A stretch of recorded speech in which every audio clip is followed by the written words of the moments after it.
3 Points of Articulation podcast. Hello, welcome to the 3 Points of Articulation podcast. I'm joined as per normal with Johnny Flashback. Hello, how are you doing? Fine, I'm the big tasty J Wills. I forgot to mention my own name then. I'm more of a people person anyway. Adam, the wrestling man, how are you doing? Ding dong, I am all right, James Willis.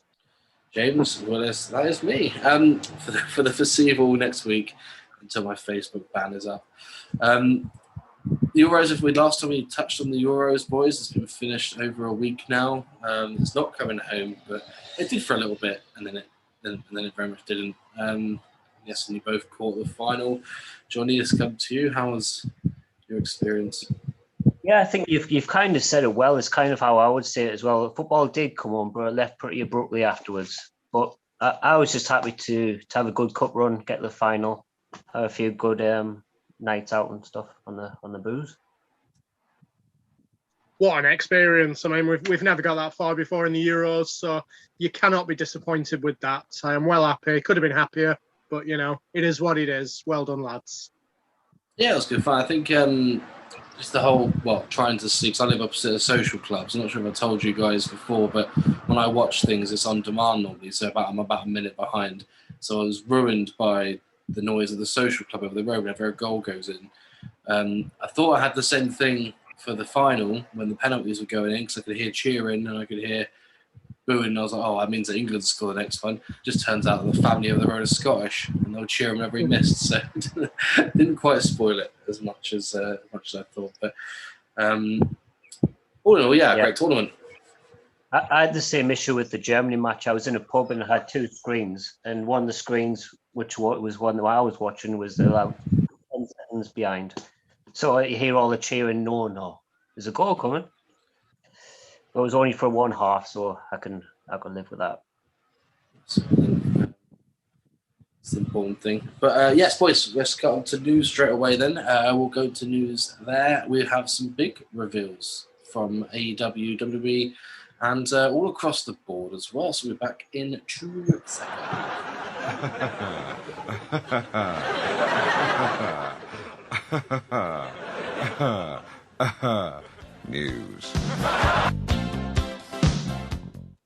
News World Order time. Now we're looking at all the latest reveals and exclusives since the last episode of the podcast.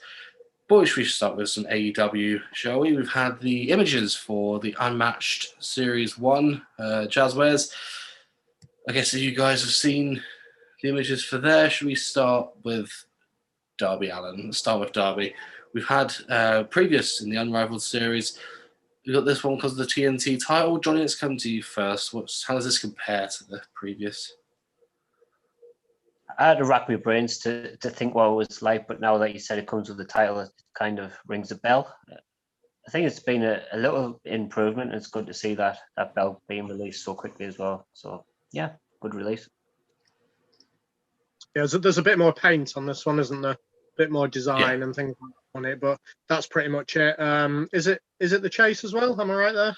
It is the chase indeed. So the normal one looks more like the previous chase that we had from the Unrivaled series with the half body covered in the paint, whereas the chase for this one, it's just him in a t-shirt. Looks like an unlockable character in Tony Hawk's.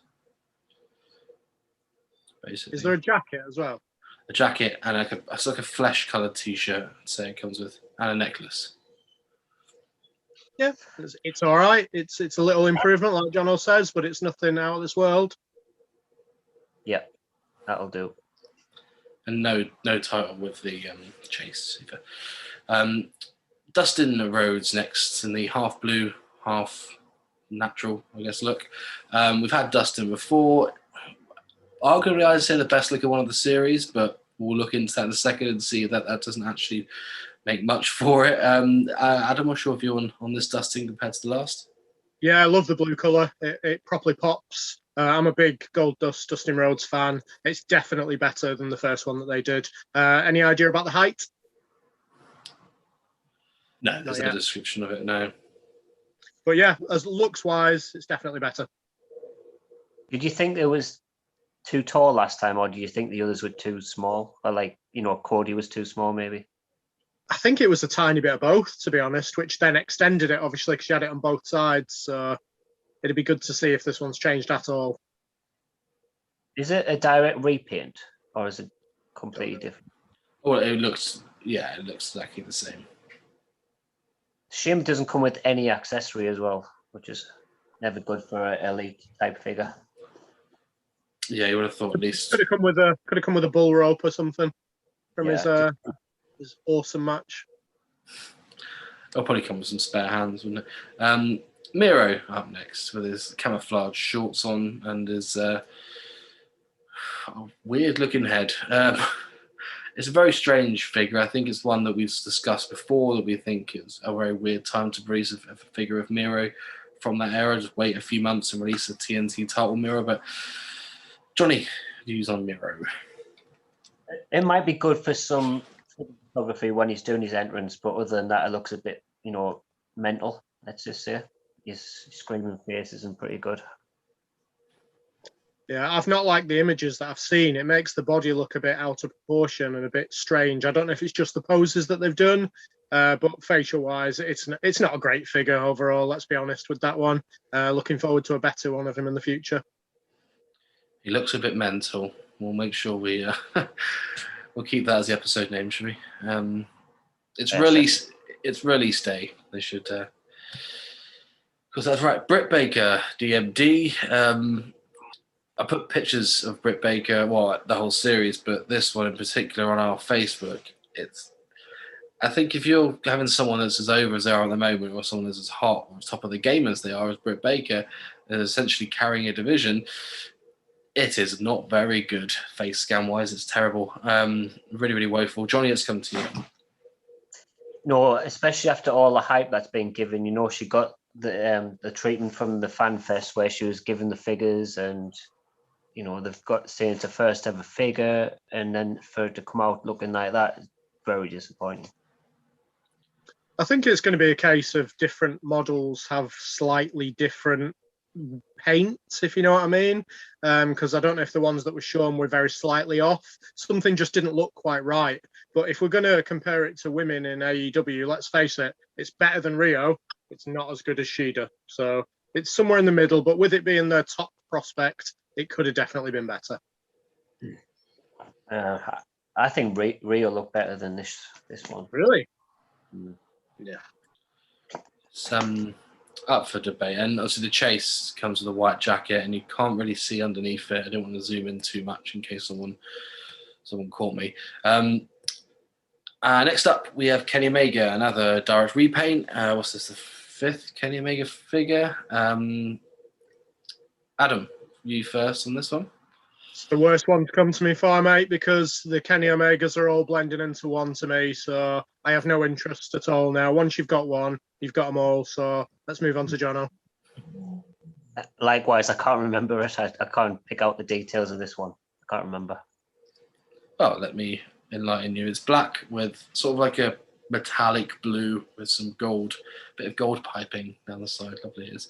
And then hair-wise, it's sort of like a more reddish hair color with some blue, some yellow highlights in there. Looks lovely, he does. Well, let's move on to the most standout figure from the series then, the Cody LJN. Best head scan of the series. Adam, let's come to you. It's not for me. It's awful. I don't like LJN. Looks more like Hornswoggle than Cody. That's it. Done. Awful. I don't think it's quite that bad as Adam says. It's not as good as Jamie says. So it's somewhere in the middle. It's quite good for an LGN style figure. But, could be better, could be worse. I was being sarcastic when I said about the best head scan of the series because LJN's I want to say that is the best head scan of the whole lot. And that is saying something. It looks more like Ivan Drago from Rocky IV than it does Cody, which says a lot. But it's Toy Egg, Let's put it that way. And it's the only place that you can go with Cody now. One minor quibble I have with it is that the packaging isn't really in uniform with the rest of the series packaging, but it could go one of two ways. You're a collector of the whole thing, Johnny. Does that annoy you? Or It makes sense because it kind of matches what they were doing with the Jack's Classic Superstars when they did the LGN spin-offs there. So, no, I think it's a good idea to do that. it's good then. As a collector of them, you're their target audience, so that's always good. I will say that as a general fan and collector, I do think that people will be very, very underwhelmed with this series, and it could turn a few people off this series. Yeah. I think it's going to depend on price point, I think, for this one, because we don't know how much they're going to be. They could base it, if it's like a different series, it could be a lower price point. It's not going to be higher, but it could be a lower price point. You never know. It's the same price point as the normal Unrivaled. I've actually ordered this series from WrestleBox on a pre-order, so they were selling it at $19.50. So it's around about the same as the normal series. Yeah, let us know when they arrive in 3 years. Right, so we move on to WWE and the Comic-Con side of things there. So we've only had a couple of reveals so far. So we've had the Sergeant Slaughter Ultimate being the big reveal, and sort of as a surprise drop, technically. Once again, in the shape of like an LJN packaging with a chase, which is more like a... It was this like a Hasbro one, but I think both of them look more like an LJN. Adam, let's come to you first on this one. What's your views? Yeah, I'm going to sound like a bit of a misery guts at the moment because I absolutely couldn't stand Sergeant Slaughter. So I have really, really zero interest in him as a character. He doesn't fit with any of my displays that I've got going. I don't like watching matches with him in it. So, I mean, the packaging and stuff, it looked nice. The Ultimate Body, I think you can pull it off with somebody like Slaughter because there's enough attire to kind of hide the body, if you know what I mean. Generally, it looked nice in the kind of old style packaging. But again, it's not for me. It's not that expensive actually. It's $35. So for a normal fan who wants that, that's pretty decent to be fair. But not for me.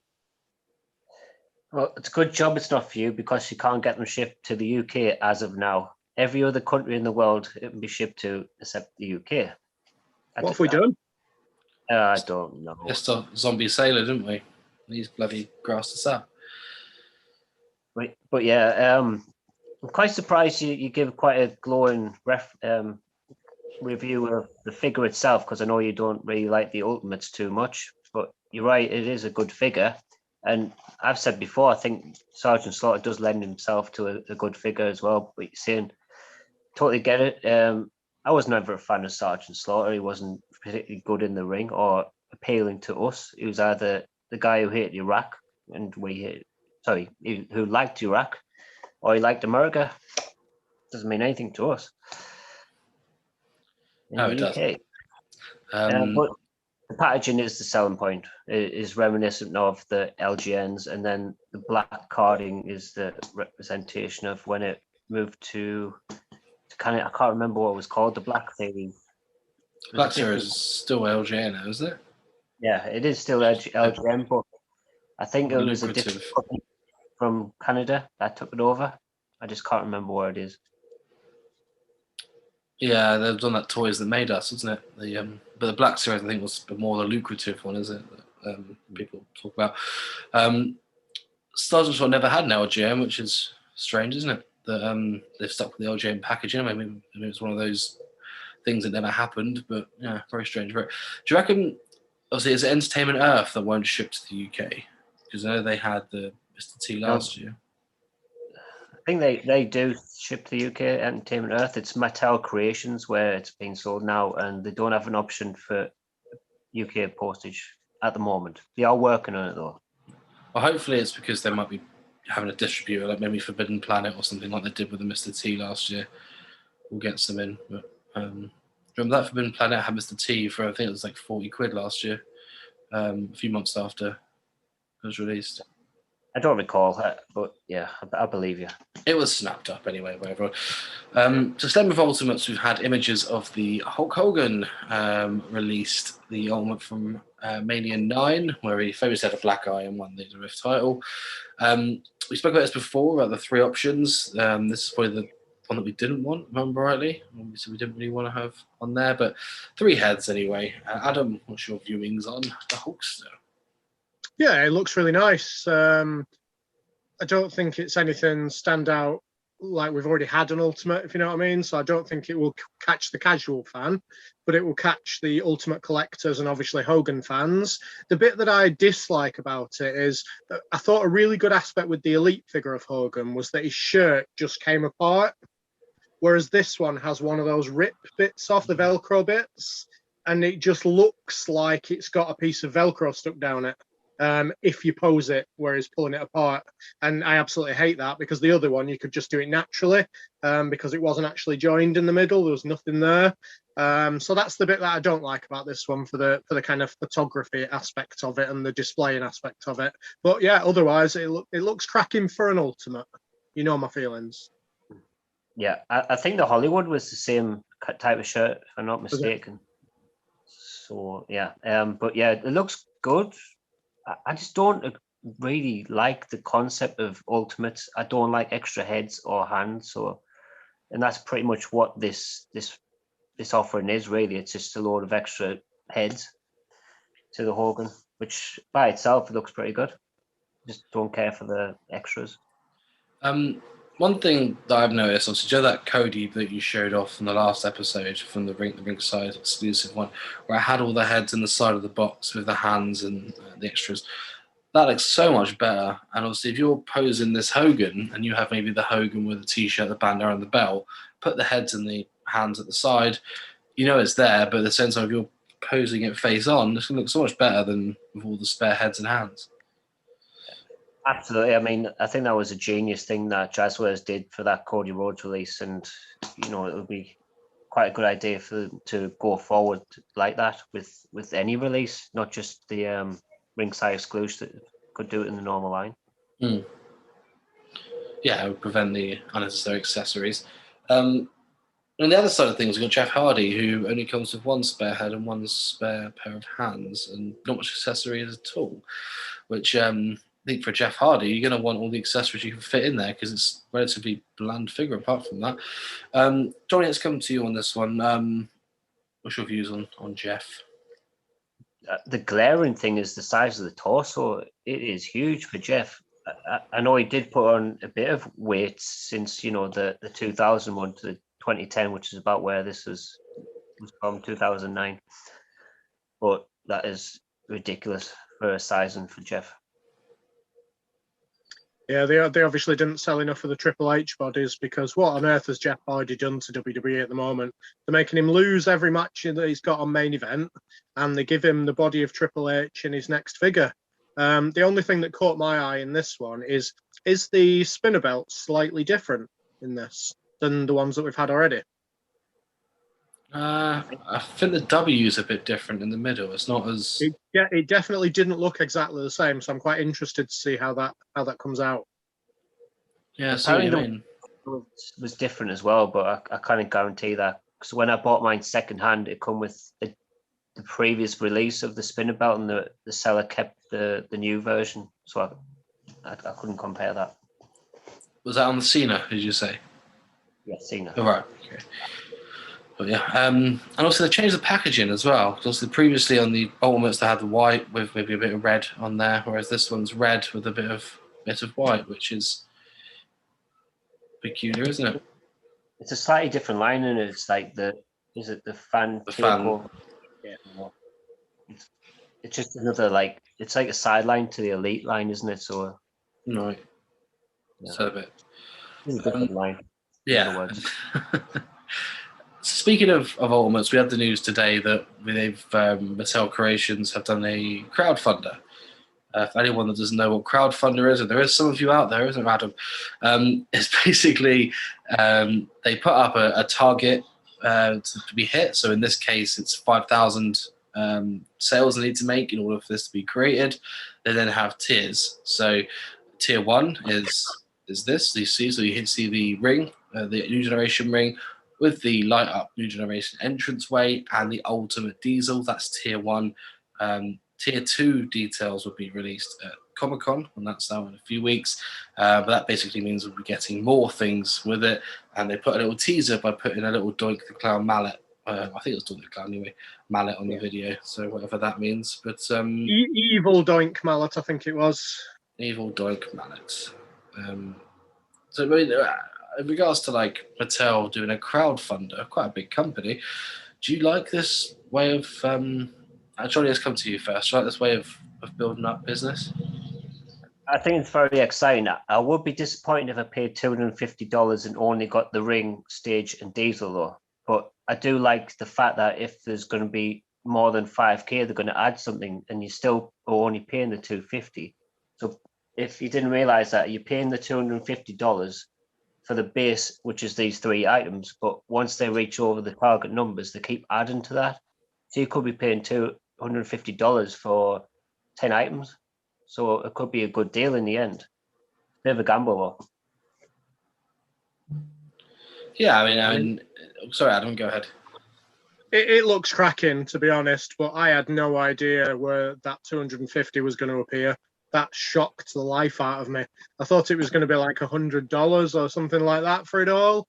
I know pretty much from the customizing world, everyone who likes WWF from that time already has one of those entrance stages, and they will be very picky on having the WWF logo rather than the WWE logo on it. So I know that's going to put a hell of a lot of people off, but it does look delicious. With it being proper lights and things like that, it does set it apart from, Carl Stalwood, who does make some excellent entrance stages, and I've got one myself. It just, it's a little bit of a step up from that with having actual lighting. Although I think Carl did make some with lights as well. So I know quite a few people who've got lit up ones who've done it themselves. Yes, so I guess that's there. But you say, that 250 could go for more than this. I would think they're going to get a lot more than 5,000 backers. I think I like the premise of this risk-taking element, because before they release very safe figures that they know are going to sell, whereas with this one, it might be a bit out in the open where someone's pitched it there and they've gone, let's see if we can get backing for it. I like that idea that we could be getting more niche stuff like this in the future. Yeah, it's a good idea to start off with, I guess. I mean, some people question whether it should have done an 80s one or something different in new gen. And I definitely question having Diesel as the number one figure in the selling point, because there's been a lot of Diesels already. I think there's been 3 or maybe 4. And that's there's not just been 4 Diesels. There's been 4 cracking Diesels as well. So it's not one that people will be desperate to get. It's not like they've botched him up in previous ones. They've been excellent, the previous models. Yeah, I definitely think if they're going for new generation, Bret Hart would have been the one to pick as the ultimate. People are clamoring for that all black Bret Hart again, and from an ultimate, it would sell this much better than Diesel would. Yeah, and Bret Hart collectors are avid collectors, aren't they? It's not like they dip their toes in the water. They're wrestling fans. So yeah, one in box and one out the box and one at the time. One thing I'll touch on before we move on to sort of the niche areas, but the ring underneath the actual mat looks like an actual ring underneath the mat. Johnny, you know more about that because to set up the ring on your wrestling training and so on. But I was quite impressed by that. I thought it was a nice little touch. Yeah, it is. I still wonder how it's actually built and fit together as the toy, though, whether it's one piece or it's several pieces, because I don't think every bit of wood's going to be individual. They must have maybe 6 pieces or something, and that doesn't look what my ring looks like, by the way. No. I've got a film called that. Right, so should we move on? Oh, sorry, the turnbuckles as well. The turnbuckles are nice and felty as well. Yeah, I mean, I'm hoping it fits together a lot better than the Jazzwares, the Wicked Cool Toys one. So, yeah, and the scale's a lot better as well. I think it's a little smaller than that ring, so it's all looking good. What are you hoping for the further tiers? Is it still Cage or? Yeah, things like that, I guess steel cage and mats and skirts. But it looks like I don't know if they're going to be doing more figures rather than things like that. Who knows? Yeah, with barricades or something would be nice with it. So zombies. Oh, sorry, Johnny. You guys gonna buy it? You gonna pay $250 for it? £182? No, To be honest, it's not like you can't join it later on. So it might That's true. just see how it goes, and then see what's added, and maybe join it later on. Let the bigger boys play first. Check the adjective. I don't think the price increases if you kind of wait. Does it? No. The price will stay the same. I'm just saying like that. The sort of people with a lot more money invest in it first, and then just stand back and wait and see. Yeah, I'm not sure. Now we'll wait and see, won't we? Move on to Zombie Sailor for the first one, a couple of episodes. He's relatively back in our good books for a bit now. The one-man gang has been revealed, the render for it anyway. Have you guys seen the one-man gang, Adam, that's come to you? Have you seen the images for these? This? Him? to be honest, I'm not looking out for it. I don't care for it. I made my feelings quite clear in a previous episode, so you boys can have a chat about this one. Yep, let's just block his camera out. Yeah.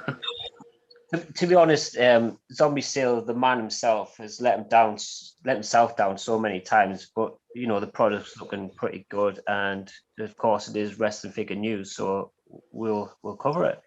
I have seen the one man gang drawing. It looks very thin, which is probably the main thing I'm taking out of it. But otherwise, it's pretty good. Just hope it looks a bit bigger once it's finally made, bit fatter, It's bulkier. Yeah. Yeah, I completely agree. I think it's one of the Hasbro figures that people would have been crying out for back in the day, wouldn't it? So One Man Gang was sort of late 80s, wasn't it? So just before the Hasbros came out. We also had a Jeff Jarrett render come out. We spoke about it before, about the Jeff Jarrett. It is obviously in the style that we saw before with the arm punch, basically like Series 12 was going to be. We've had like an Art Attack head sort of colour render released. Yeah, I believe it's going to be an orange and black, I think, which was the original plan for the Series 12 concept. Interesting to see where he goes next with the Series 12. To wait and see, wouldn't we? But apart from that, boys, I think we'll have news. We do have another reveal from Zombie, which is Slick, which is somebody that I've really been wanting to see in the figure form like forever. Was he released by LGN? If he wasn't, then it means it's probably his first figure. So it's quite exciting to see a Slick figure. You not have a Jets Classics? No. Jesus. It's a shock, isn't it? I suppose it can go and manage Power and Glory and Bossman. Yeah. Or any of those guys. I remember Slick, I think fondest memory of him was when him and managing Bossman in the steel cage match against Hulk Hogan. Yeah. Yeah, he grabbed... Zeus was in the corner for a bit. That's the one. I had that on the greatest steel cage matches back in the day, VHS. One bit I forgot, which is sort of a news, but it has been confirmed, is the Mattel Hollywood series, which we will very briefly touch on. But Mattel Hollywood series, the series has been confirmed. They haven't confirmed the actual figures in there, but we've seen a bit of a leak, which is The Rock, John Cena, and Roddy Piper. We discussed Roddy Piper in the last episode from They Live, which is quite funny. But The Rock's image has been released from Hobbs & Shaw, which they're revealing more at Comic-Con. Yeah, I've never seen Hobbs & Shaw, never seen John Cena in the Fast and Furious, which is where I believe that figure's going to be. It's what's been reported. But I have seen They Live, and that's a good choice. Not for me, though. I don't particularly, I wouldn't watch a film just because a wrestler's in. So I'm not that type of collector. Yeah, I mean, Jack's tried the same with the Mummy, with The Rock. And that was going for pretty decent prices, actually, a few years ago. Not anymore for some reason. But yeah, it's not my cup of tea unless something comes out with a film that I absolutely love. So if there isn't a Hogan Mr. Nanny, I riot. Yeah, I think Hogan's probably the only person that you're going to say is, someone I might pick up. Dookie, is that the one? So he shouts Dookie at the camera. Is that Mr. Nanny? No Holds Barred. Oh, that's it. One of the films, anyway. No Holds Barred was a great film. They should have done a Zeus and Hogan one from there. Yeah, we should probably talk about the cello, since you kind of are involved a little bit, Jamie. You interviewed someone who's had a prototype release. My friends over at Cella that sold my interview, those lads. Yeah, we had the Joey Knight render. He sent the prototype. He unboxed it live on Instagram. It looks really, really good. I think presentation-wise and likeness-wise, looks fantastic. Yes, it is a good job. Adam, I know you watched it live, I think, didn't you? Oh yeah, he was so happy. He was so pleased with it, which was really nice to see. It's good to see somebody actually taking general enjoyment in something and not just going, here's my figure, where's your money? It's really good to see. It's really nice to see it. And Joey, obviously, he takes great pride in this figure, and well done to him. Fair play to him. Looks cracking. Yeah, I just need Cella to promote this now, and might be off to the races. They did like my Instagram where I put it on. So they have noticed it. Finally. But yeah,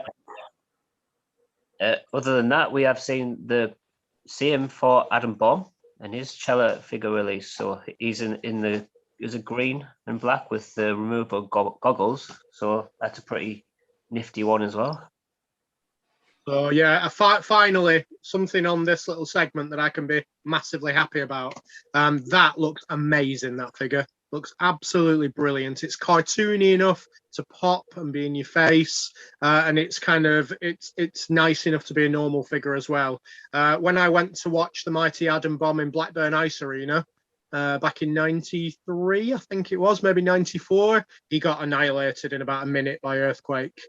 He was wearing that exact attire, and I've got photos because I was in the front row for it. So that is one definitely for Adam's collection. Must be 94, that, because it was WrestleMania 10 match. Well, let's end on that bomb from Adam then. And let's go across to non-figure related news now. Yeah, so me and Jamie are going to an event in England, in case anyone's watching from other countries, called For the Love of Wrestling #2. We've still got time to try and persuade Jono to go. And it's just an addition to their lineup. Obviously, they tend to have a lot of legends going, Demolition, Money Inc., people like that. And they've announced MJF, who's the first one of their kind of current stock of wrestlers. There's always an event, like a wrestling event that goes on the night before or the night after. It's before this year, where there's a chance of people turning up and surprising. I think Pete Dunne might have done it last year. I could be wrong in that, but I think so. So there is a chance of people that are obviously there signing autographs and taking pictures actually wrestling as well. Nice cracking night out afterwards. Jono? No? Still? It's tempting, I guess. We'll see. And we're going to be there, so that's even more tempting for you, Johnny. We'll have to get 3 POA t-shirts printed out just so they know who we are. Yeah. Big boys vented. You're not selling it to Adam, unfortunately. Yeah, looking forward to it. So I've still got to put the hotel, but yeah, we're looking forward to the actual event itself. It should be a good laugh. I think a lot of people from the groups and so on are going there as well, but it'll be a nice little change. I think looking at the schedule wise, it looks like a lot of AEW guys are coming over later on this year, October-ish, as well as sort of April time next year. So whether they're planning a tour for both around that time, could be an idea. Yeah, I'll wait and see. Pick me up. So is up next, boys. And let's crack on. Get your purchases at the ready. More like no money in the bank, am I right? Pick me up's time now. We're having a look at the recent purchases from the latest episode, and we're going to fire straight across to Adam, who missed out on last last episode, didn't you? You didn't have anything, so let's go across to you this I time. did. I had nothing at all last time, so I've got a bumper crop waiting today. So the first one that I got is a little eBay purchase, a couple of T-shirts. I took a risk on these ones, a bit of a gamble, but they were cheap anyway, and it was a charity site that I got them from, so it's all good. I was hoping they'd be WWF because you couldn't see the labels, but it turns out they weren't. But they're still good. They're still classic. First one is the D-Generation X T-shirts. And the second one is the Austin 316 shirts. They have a bit of a charity shop smell to them, so I think I'll need to wash them before I wear them. But yeah, nice and classic ones. I wish they were WWF, but you can't have everything. You'd have to think both of those are maybe in the top 3 of all-time selling T-shirts with WWE and F, wouldn't you? Yeah, Certainly. definitely. Austin one must be number 1. Yeah, I'd say those two, and maybe just the Just Bring It or the Hulkamania ones. Up there, wouldn't they? Yeah. Yes, just speaking of Cheddar Toys, as we did before, I saw on their Instagram that they had the damaged packaging Blue Meanie and Josh Chernoff from there. So I DM'd them and I was like, "Oh, where can I get these from?" They said, "Oh, our website." I DM'd them from the podcast page, thinking they'd give me some sort of promotion. They didn't. So yeah, I picked up a Blue Meanie and a Josh Chernoff. Only 20 quid with the it says damaged packaging, but just a slight crease in the corner. I'm sure you can see it there. But yeah, all in all, card wise, it's not overly bad. It's good actually. I should get a £5 refund on both of mine because I paid full price and still got damaged packaging. Should get a tenner refund on mine. It's much worse than that. Yeah. But I didn't. Yeah, I got a reduced price, and they sent me a Nick Aldis figure, which I didn't order or pay for. They just put it in my package, and I thought, oh, that's nice. They must have seen my interview with Joey and thought, oh, this is a nice guy. I'll send him out a free package.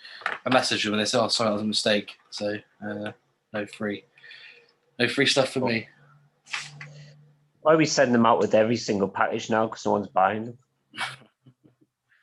I don't think that. Let's fire back over to you there, Adam. Come on, Yeah, I did. What's wrong with me? What is wrong with you, Johnny? Let's go to you then. Let's go to Johnny. You've only got a couple, haven't you? I've been itching to show this one because it's been a long time in the making. Adam won a competition on Hooked on Wrestling a few weeks ago. In fact, I think I won the competition a week after, but I've only just got the prize. And it is the Rey Mysterio shirt, which I'm wearing now. So, a lovely little shirt. But, yes, just took forever to get here. I would like to have done it in the last podcast, so it made a bit more continual sense in our little competition. This is the Hooked on Wrestling competition that Jamie doesn't promote or anything on the 3POA podcast page, even though we've won it. I would imagine when he wins it, if he wins it, we'll hear about it non-stop. Yeah, we've entered the Money in the Bank predictions as well. How do you think you've done? Just quickly. I know we'll press on that later. Decent. Not good. I can't remember my picks. No.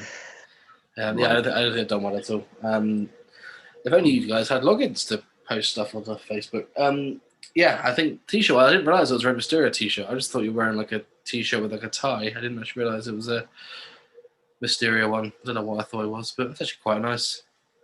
Yeah, it's nice. Yeah, I just wondered if it glows in the dark or it's like UV light because they'll look pretty cool in the nightclub. This one. Sounds like Naomi.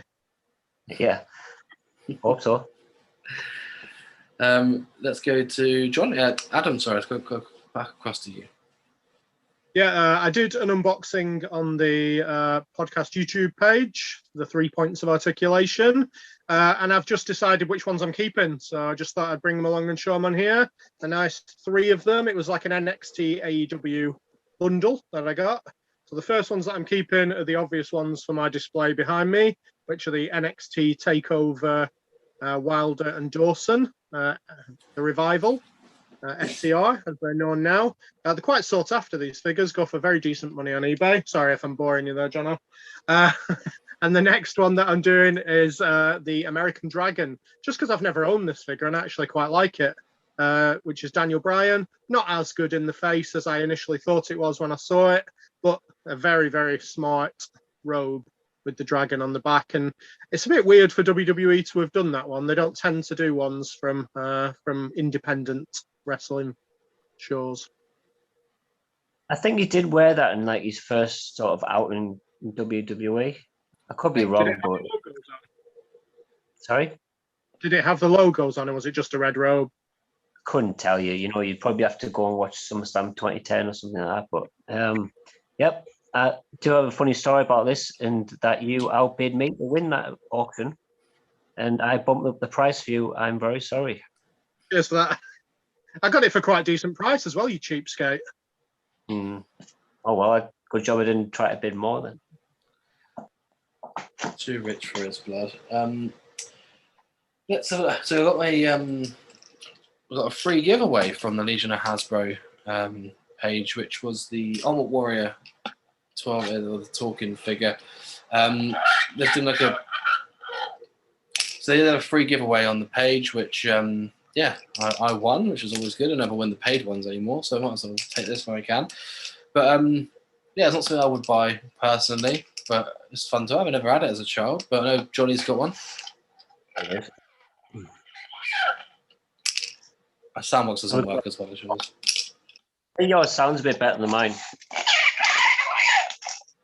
Oh, I don't know. Mine's just sounds like a bad guy from the Power Rangers.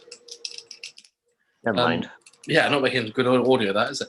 But all in all, I'd say I'm very happy with this. It sits above my detail and my little retro rings. So that's always a good one to have.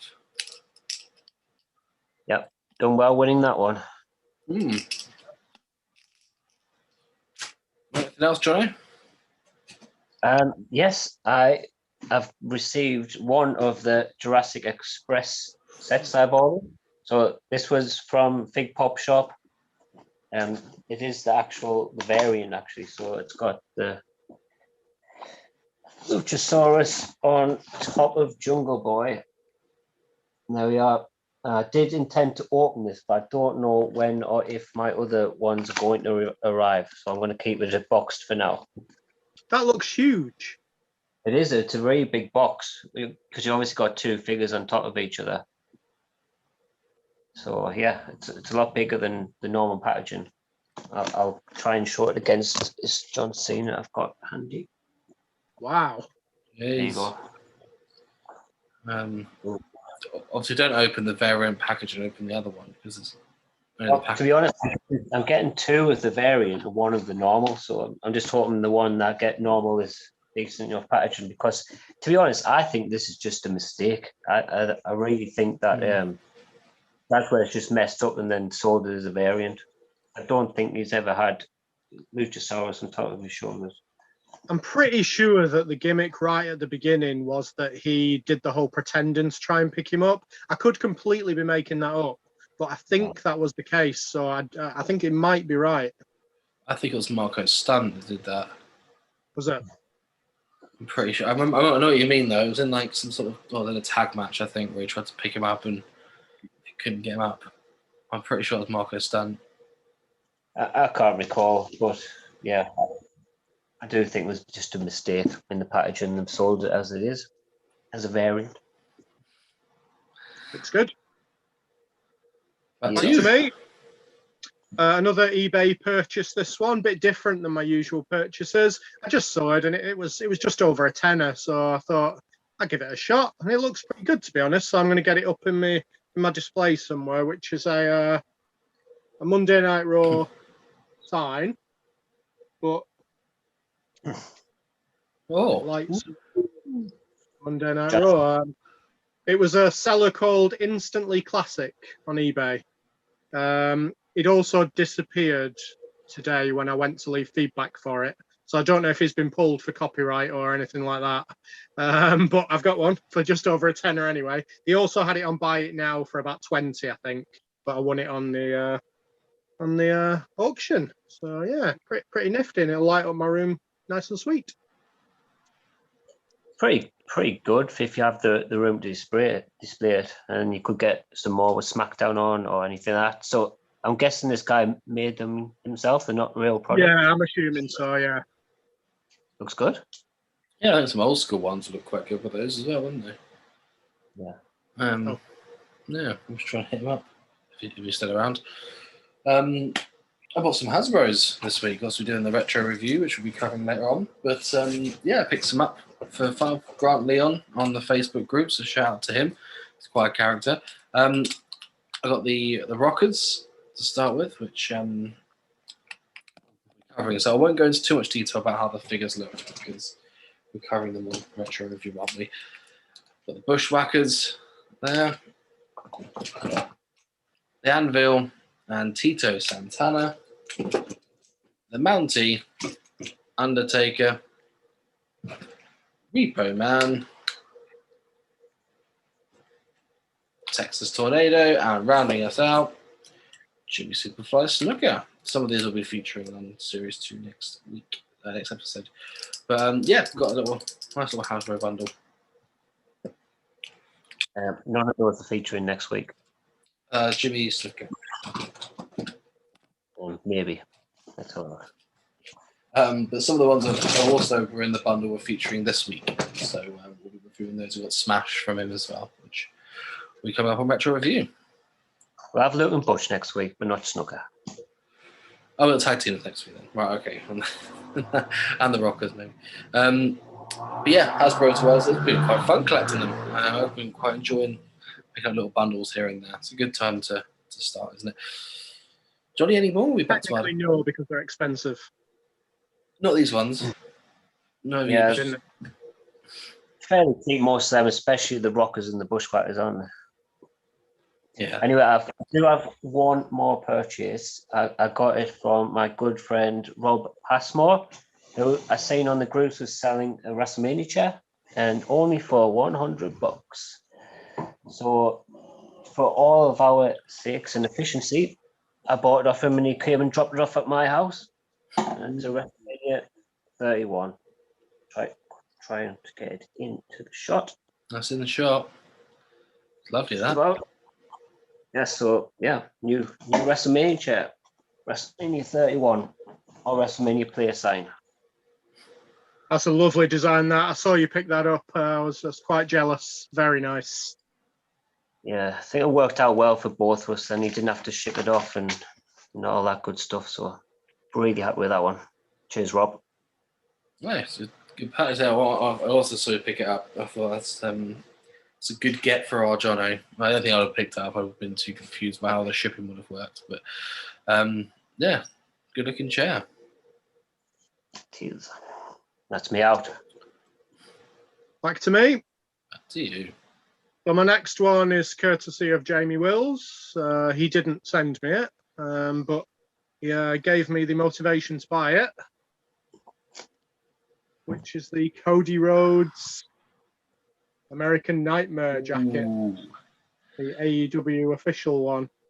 Jamie, you saw this and said it's a nice price, and then you didn't seem to want it, so I snapped it up.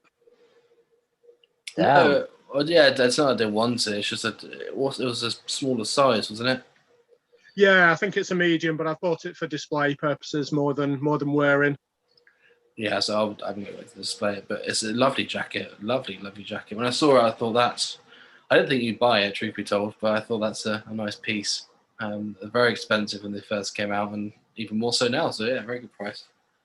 Yeah, one of those that I didn't expect to arrive because the guy was selling two of them, which is always dodgy in the first place when it's quite a unique piece. But they should have been 135 on AEW shop.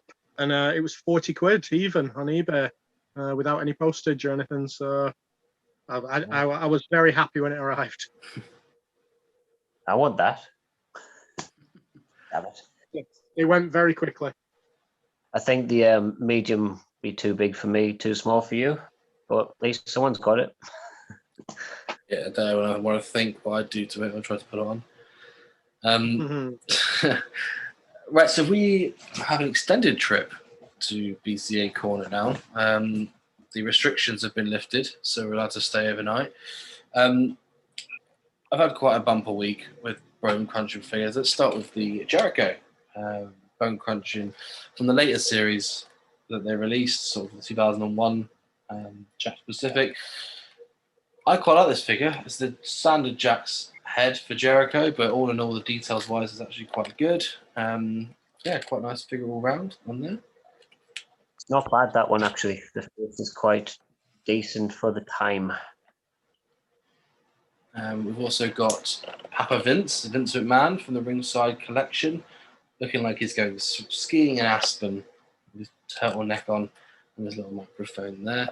I picked him in the Rubbish, box. that one. Yeah. It's a fair point. Oh, I can't argue with that. So we've got the Sultan and Bob Backlund from the Managers Series 1. Another awful full of figures. They are, but there are also two figures that's really, really hard to find in good condition. The only way to get them in good condition is to get them in the box. Sadly with these, because the Sultan marks very easily. I love those two. They're two of my favourite BCAs. That Bob Backlund one makes me laugh every time I see it. Well, I've got a spare one now. I can send you one in the post, Adam, if you want. I think I might have one somewhere deep down. No, wait then. And next up we have Taka Michinoku, or Taka, and Brian Christopher. So this, for me, is where it all goes wrong for the BCA line, because Taka there from the Grudge Match line is the same figure as the Taka from the Slammers line, which has a little button at the back and you push and his arm goes up and down. And they've been really lazy and just smacked it in with the 2-pack, which is really annoying. And also, unusual lines to do that, though, is it? They're not the first, they're not the last. No, it's just a bit annoying. And I also picked up a Brian Christopher, which from a different line. It's exactly the same figure, just a bit of a repaint on there. Nothing wrong with a repaint. Too sexy. Trunks. Even for BCAs and Jacks, that Taka Michinoku head is terrible. Terrible. Looks like Indiana Jones' friend. Yeah. Looks like Giant Baba, but a small version. Yeah, it's not great. And then the Piece de la Resistance. That's a real thing. So an American seller that was selling the Grudge Match, Luna Vachon and Sable 2-pack, which I don't think they actually released in this country because I've never seen one before. But he was selling it mint on card as well as loose, which is quite handy, which come in the same set. So the Luna Vachon, I'm actually very surprised as to how good this figure is. The hair on it's really nice. The skirt is really nice as well. It's quite thick and it doesn't go off that easy. And posing wise, looks really, really good. Mint off card figure, should we say? And the sable is really good as well. So quite happy to add those bad boys in. That Luna fetches pretty big money on eBay. Nice figure. Yeah, well, the only one that's currently on there is 150 quid on eBay. It's not worth that much. It's not worth that much. I think I had it about half a year ago and sold it for about 30 to 40. Yeah.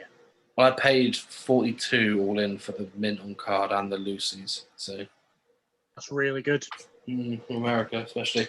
And speaking of loose, I got a Sergeant Slaughter loose and the Jack's referee loose as well. The referee I really liked from the Ringside collection on there, which is really nice. Do you remember on the card which former manager represented the picture for the referee? Harvey Whippleman? Harvey Whippleman is correct. Technically the only Harvey Whippleman figure in a way. But yeah, it's not. All right, whatever. in BCA form. But yeah, that's everything from BCA land, I believe. Crazy. You won a lottery? No, just got a pay rise. Is that you completely done, Jamie? I've got actually one more. If you want me to go to that one before you go to your last. No, not at all. I just was going to reel the others off unless. So I'll go on. I'll do my next one then. So this one is courtesy of TSM Customs. Every so often I get one for my line, and he has sent me this one, which is to go with Dusty Rhodes, and it is the Manny Fernandez Custom Mattel Elite. Love that his finishing move was the flying burrito was his finishing move, which was the same move as Tito Santana used to do.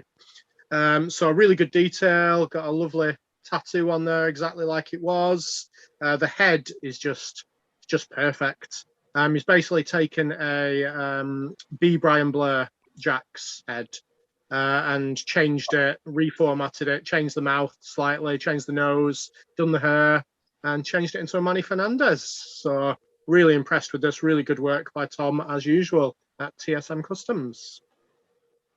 Well done again, Tom. Smashed out the park. But yeah, I was just thinking it looks familiar, and you're right. Brian Blair. I didn't know if it was Brunzel or Blair, but yes, that's the one. Everything I've seen. Yeah, I gave him the idea for that one a long time ago. Wow, pat on the back for you. Everything I've seen from TSM Customs has just been out of this world, isn't it? It's crazy. Everything from. Do you know what? Tom takes his time and he takes a lot of care and effort, and he doesn't send you it unless it's right, which I love about it. You know what I mean? I'm not one of these people that needs it there and then, needs it as quick as. I'm willing to wait, and if you wait, you get something like that, which is brilliant. Yeah, I think I may need to make an order at some point in my life. The Owen Hart that we've seen for the Fantasy Wrestling League prize. Oh, amazing. Best one I've seen. Yeah, without a doubt. Back to me. Over to you, Jamie. So this is something that I sent to Adam when it arrived, who you had mixed reviews, didn't you? It's the Little People, Ultimate Warrior, and Macho Man Randy Savage, Little People, Fisher Price toys, which I got from Rock and Roll Collectibles. I got 2 of them because I needed to get over the £30 a month for free shipping. Yeah, I mean, I quite like them. The plan was to have one for my child to play with and one just to keep in the box for a laugh. I ended up keeping both of them in a box because I couldn't let him open them. But Adam's not a fan. Johnny, what's your view on them? Also not a fan. Next. Next is... I do a lot of scrolling on eBay, and every so often you see something and it just keeps coming up and up and up, and you see it every time you're on eBay. At the moment, it's a broken pair of Rikishi sunglasses that's really annoying me. This was one of those items. For about a year, it just was on every single time I looked, and nobody would buy it. Jamie, there you go. Maybe no one would buy it because they're not in the age range of 1 to 101. Imagine people that turn 102 are absolutely livid that they can't get their hands on this. I bet. Macho Man's glasses annoy me a bit. They look like teeth a little bit. But apart from that, they're quite fun. They're quite a fun little display piece to keep in the loft anyway. Go for it. Bloody well. Adam, back to you. Yeah, just one left from me, and I picked up an Elite, or 2 of the same one, off eBay for the latest ones, which is Elite 86, and it is the Sid from Elite 86. I got 2. After I'd bought these, my friend got in touch with me and asked a question about whether he knew whether the shops had got the ginger hair or the brown hair Sid. And I honestly didn't have any idea about this. I might have forgotten it. We might have even discussed it on the pod. So I had a quick look, and I've got one of each. So if one of them ends up rare, then brilliant. One of them is very blonde, and one of them is very ginger. Jackpot. Yes, the blonder one is the correct version. So it's been sort of corrected from the gingerish type.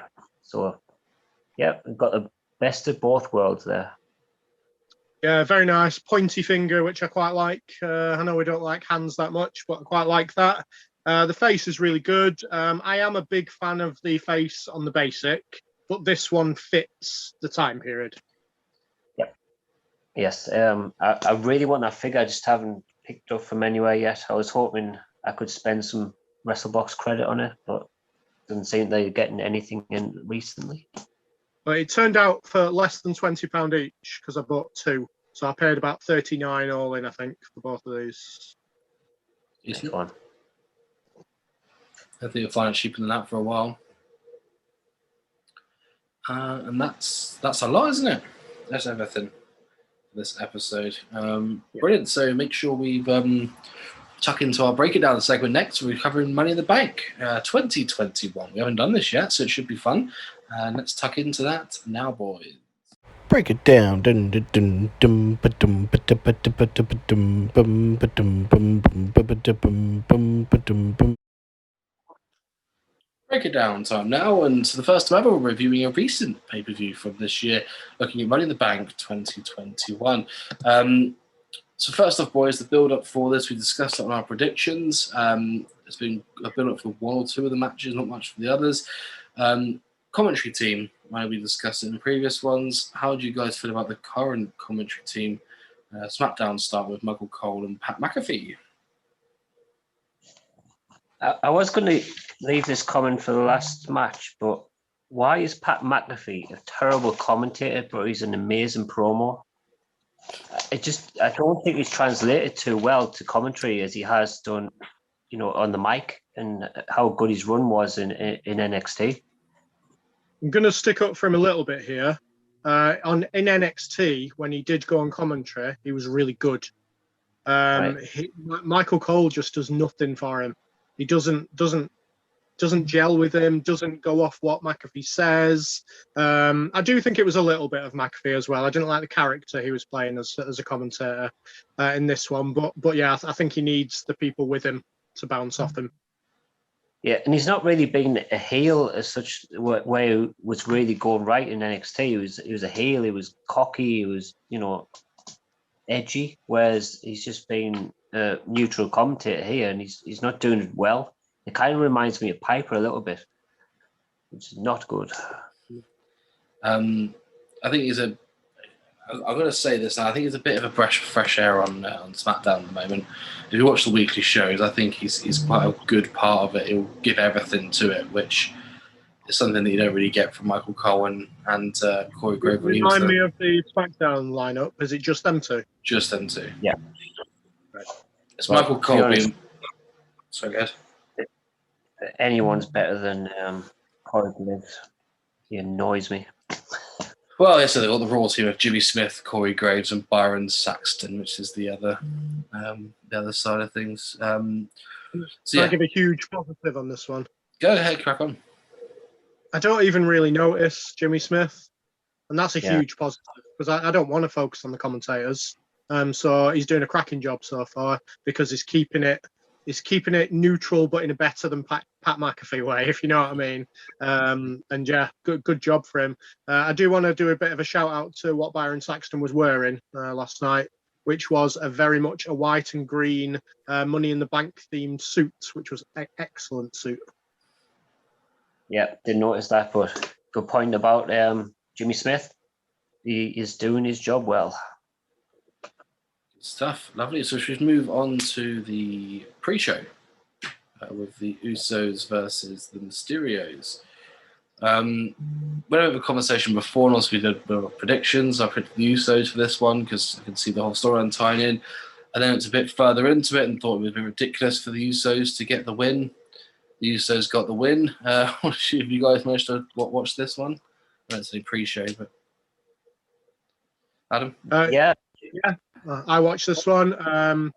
Just before I start talking about this, I'll just talk about the pre-show in general. There were 6 people on the panel all the way through the pre-show, which was absolutely ridiculous. Couldn't get a word in edgeways, people talking over each other, Booker T being absolutely horrendous. Rosenberg's good. Sonya Deville was surprisingly good. JBL was awful. Jerry Lawler was non-existent. So the pre-show panel was weird and just too many people. Didn't work whatsoever with that amount of people. But anyway, on to Dominic and Ray versus the Usos. What a cool entrance from Mysterios. Very impressed with that entrance. It's been a while since I've seen a bit of imagination in an entrance like that. So yeah, very impressed. Just sporting new masks in their entrance, which was good to see. What have I written down? Dominic Mysterio was using the ropes a lot more than he has been. He was quite slow in doing it, but you could definitely see he is getting better there, which was nice to see, and maybe a reason why it was pre-show, because they might have thought some things were going to go wrong and it was going to be sloppy, and but he definitely was looking better than he has been. I thought the tense kick out for the Uso splash was excellently done. I think it was Rey Mysterio in that one. Kicked out literally right at the last moment, so I assumed it was over then, which was great. The finish was terrible. As far as storyline purposes go, I can see where they're going with it. I just thought they would go there a bit further down the line. I can't really argue any of that. It's pretty much the notes I've made. I did say Dominic is not quite the WWE standard. If he wasn't Rey's son, he would not be there. He's got some like positioning issues and a bit of awkwardness, but I can't see your point about him. He's doing well with these aerial attacks at the moment, so he is getting better there. And I did put an amazing false finish, but I also put a slash through it and said terrible false finish. The reason I do that, because of kicking out of finishes. Rey Mysterio kicked out of Jey Uso's 2 finishes, which is a super kick and a splash. And it just kind of takes away the fact that that is used as a finish. But other than that, it was a very excellent dramatic moment. But then you get this terrible finish, and it just took away from all that good stuff they did. It was a strange one. Yeah, I think other way around, where you have that, because they had that finish on SmackDown, just gone, where it was a roll-up, wasn't it? So I think if they had that as the false finish and then had the real finish as the Jey Uso super kick and the splash, it would make more sense. But I think the amount of people that have kicked out of an Uso splash or a super kick, it's a long list. And kind of let them off with kicking out with either one or the other, but not both. That's like, hitting 3 claymores and getting, then kicking out, which I'm pretty sure has probably happened at some point anyway. Goldberg probably did it, yeah. Yeah, all in all, it was a solid match. I'm quite happy because I had them in the predictions. I've also got Jimmy Uso in FWL, so I'm more than happy with that. So yeah, almost got rid of him as well after the since his ban. Did you boys notice what was hanging above the ring in that match? Oh. The men's briefcase. Oh. You know how WWE are doing that DraftKings thing at the moment, where people are, it's kind of almost like what we do in the FWL, where people make little random predictions. I reckon that could have been there because people were predicting what the first match of the card would be as a kind of throw-off, or even for the betting sites if they were doing that kind of thing. But yeah, I just thought that was a really interesting thing that I picked up, because I predicted on one of the games that I've played that the women's match would be first. So when I saw that hanging up, that's the reason I noticed it, because I was like, oh no, the men's is going to be first. But yeah, a little swerve there. I liked it. I didn't say that, but yeah, Hooked on Wrestling's one of the questions was that, and I went for the men's. So obviously that wrong, didn't do too well. I think I went women's because there's normally more spots in the men's. I think that'll take away from the women's if it was later on in the card. Let's get there anyway. Let's get to the first match on the card. The women's Money in the Bank ladder match. Nikki Ash, Alexa Bliss, Asuka, Liv Morgan, Naomi, Natalya, Tamina, and Zelina Vega. A who's who of people that have lost a lot of matches recently, and Alexa Bliss. Johnny, let's come to you. Yeah, so the first note I made was during Nikki Ash's entrance, and I've never seen her because I haven't been watching Raw, and I've only just read.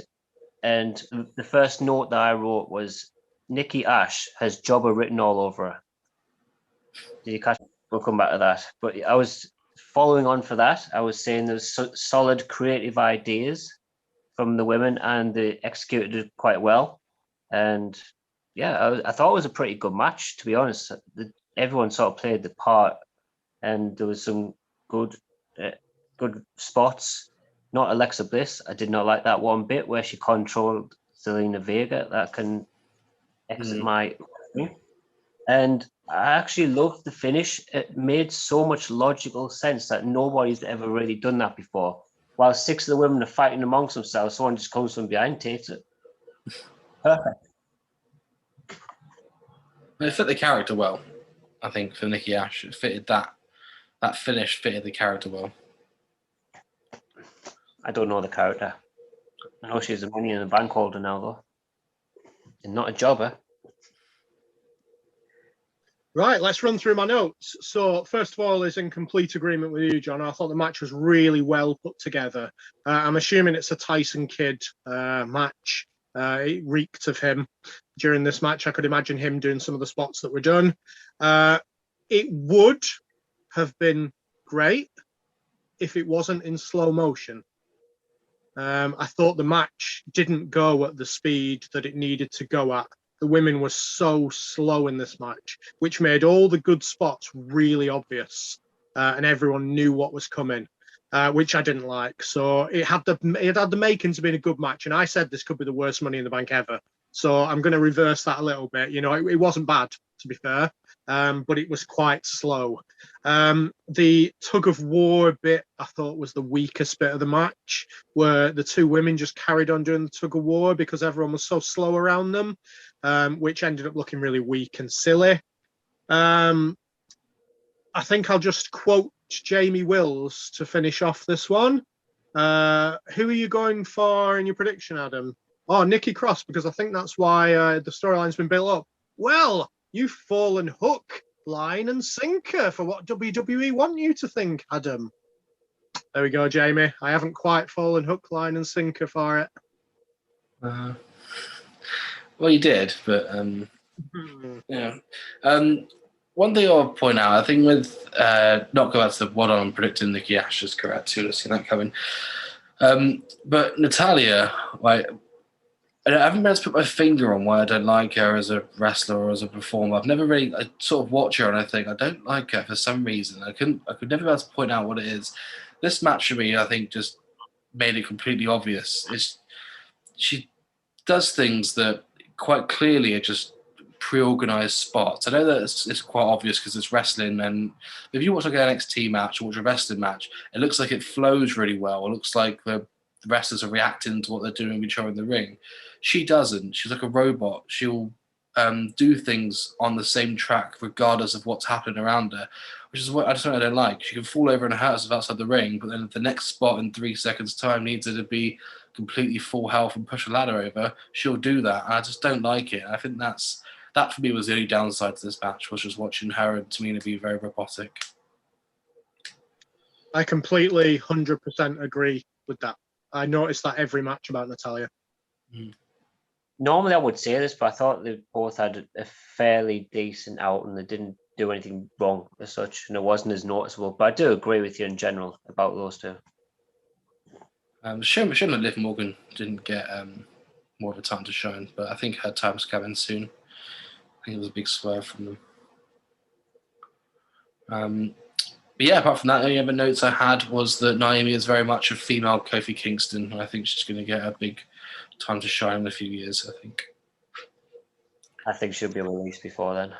Yeah, released. Well, I don't know. She gets used a lot in these sorts of matches, the chamber matches and the Money in the Banner. There's no one else, but these sorts of matches that, for the high spots and so on. So I think there's something there for her, but whether she's had her time in the sun, I don't know.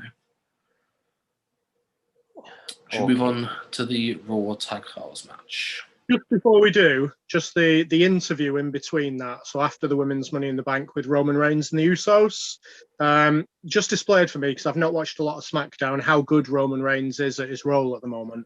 He was absolutely fantastic in talking to the Usos.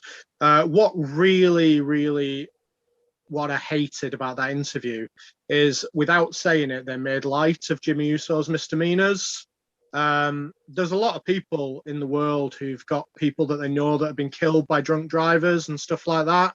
And I think doing something like that on national TV, because he just looked at Jimmy and went, "And you," and kind of put his hand on his shoulder. I think it's disgusting, if I'm completely honest. And I don't think if the characters are being told what to say, that they should take that. I think they need to make a stance against crap like that, because it is just not nice. Did he not look a bit shameful when he was alluding to that, Jimmy? Well, yeah, but it was done to kind of make the crowd go, oh, he's talking about it. And I don't like that. Okay, fair enough. Good point. They had the same thing with Hardy, didn't they, a few years ago, Jeff Hardy.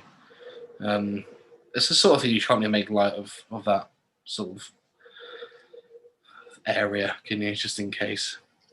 Yeah, reward him with the tag title. Yes, that's the one. I like his storyline. Speaking of tag titles, AJ Styles and Omos versus the Viking Raiders. I thought this was a very good match. I quite liked it for what it was. I think storyline-wise, it's the only way they could have gone. We had one request, is that both teams looked strong. AJ Styles made sure the Viking Raiders looked strong in this one. Almost didn't do much, but when he did, he did a job. So I think, yeah, all in all, it was a decent match. Johnny, let's come to you. Yeah, I kind of agree with you. It was quite refreshing to see a match like this. It was just sort of quite laid out really well, and everyone had their role. Everyone had a different role. You know, AJ was like the workhorse. You know, you could say Eric was just a larger version of AJ, and then you got those Viking Raiders, who are very impressive athletes actually for the size. There was a lovely tag team spot where almost threw AJ out the ring, and then he did a Hurricane Rana. Thought it was very well done. And to be honest, I think if they keep using almost like this, he could be a big star in terms. I don't know whether that's going to be as a heel as a babyface, but he could be like the new version of Andre the Giant if he's used sparsely and like he has been. And almost an AJ getting babyface pops. Wonder what that's all about. Styles, isn't it? So I'm going to ramp this one up a little bit. I think if you take aside the fact that we all knew who was going to win, so there was no real tension involved and everything like that, and you look at the wrestling of this match, this was a 5-star match for me. This was absolutely brilliant. They hit it out of the park. I defy you in the last probably 15 years to find a better individual performance in a tag team match than Eric out of the Viking Raiders in this match. He was phenomenal, fun aside, in this match. What have I written here? He worked the crowd. They worked the crowd really well, especially with that immediate tag to Omos. Eric, the head scissors on the outside, he did a fantastic job of catching AJ Styles perfectly. I know it's meant to look like AJ's doing all the work there, but Eric has to do that perfectly, and he did it 100% perfectly and made that move look smashing. He did a backdrop to AJ Styles, which, to be honest, I've only seen one better backdrop than that, and that was when the Mountie, when he was in the Quebecers, did one to a jobber once.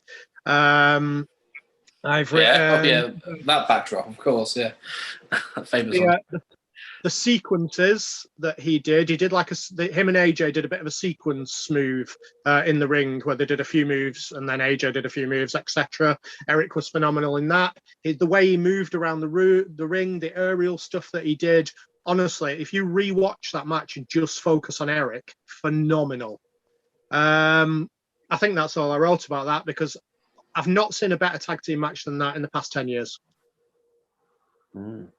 Wow, that's high praise. I don't agree with that, but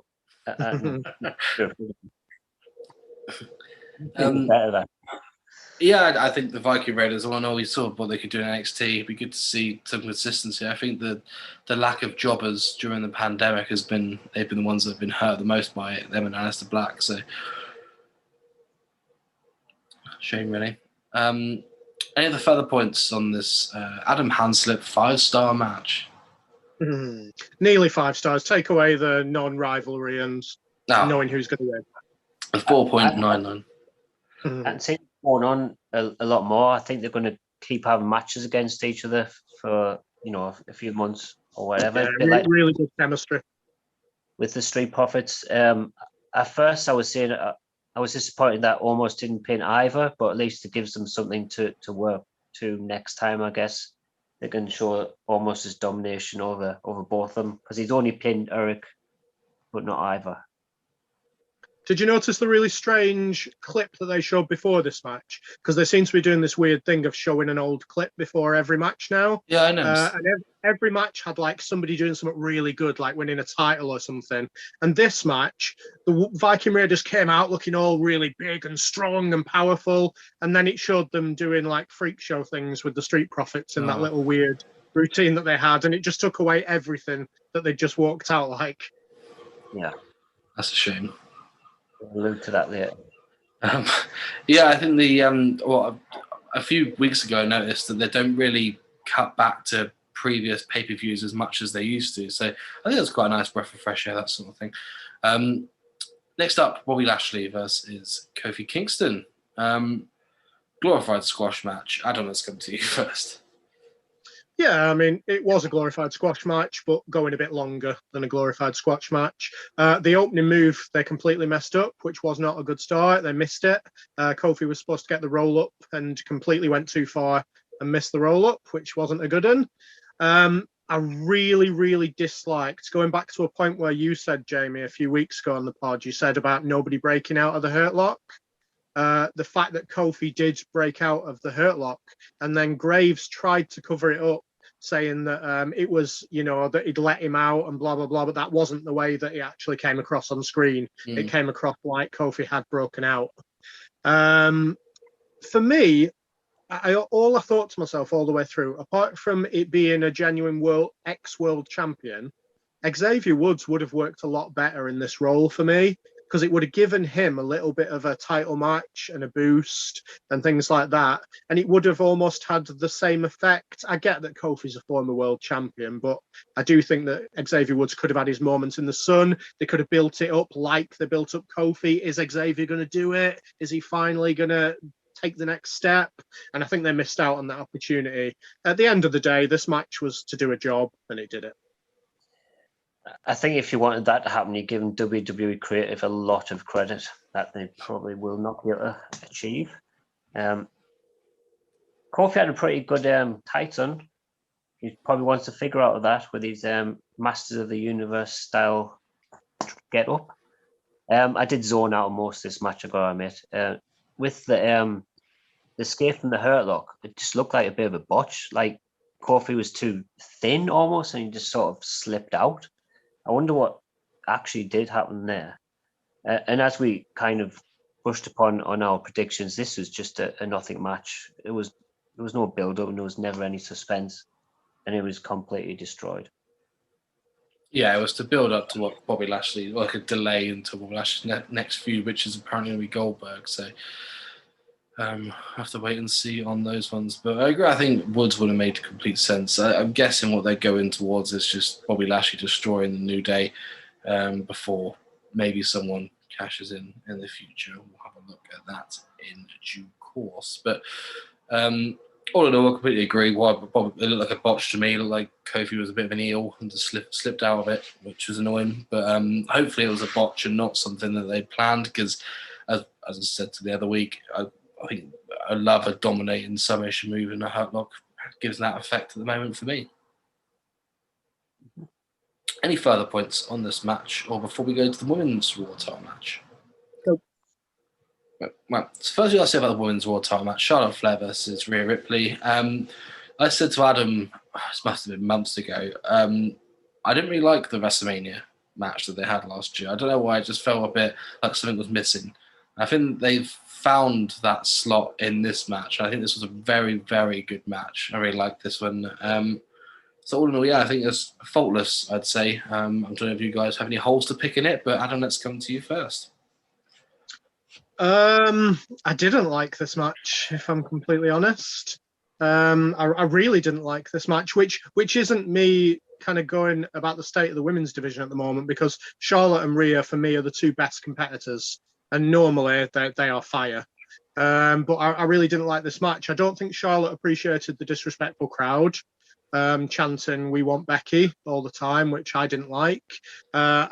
the screen went black when Charlotte gave the middle finger to the crowd, came back on a bit too early, where she was still giving the middle finger to the crowd. I thought it was really slow. I thought Charlotte Flair was really slow. It was maybe because in the first half of the match, Rhea Ripley seemed to forget a couple of the spots, and she wasn't in the right position for certain moves that needed to be done.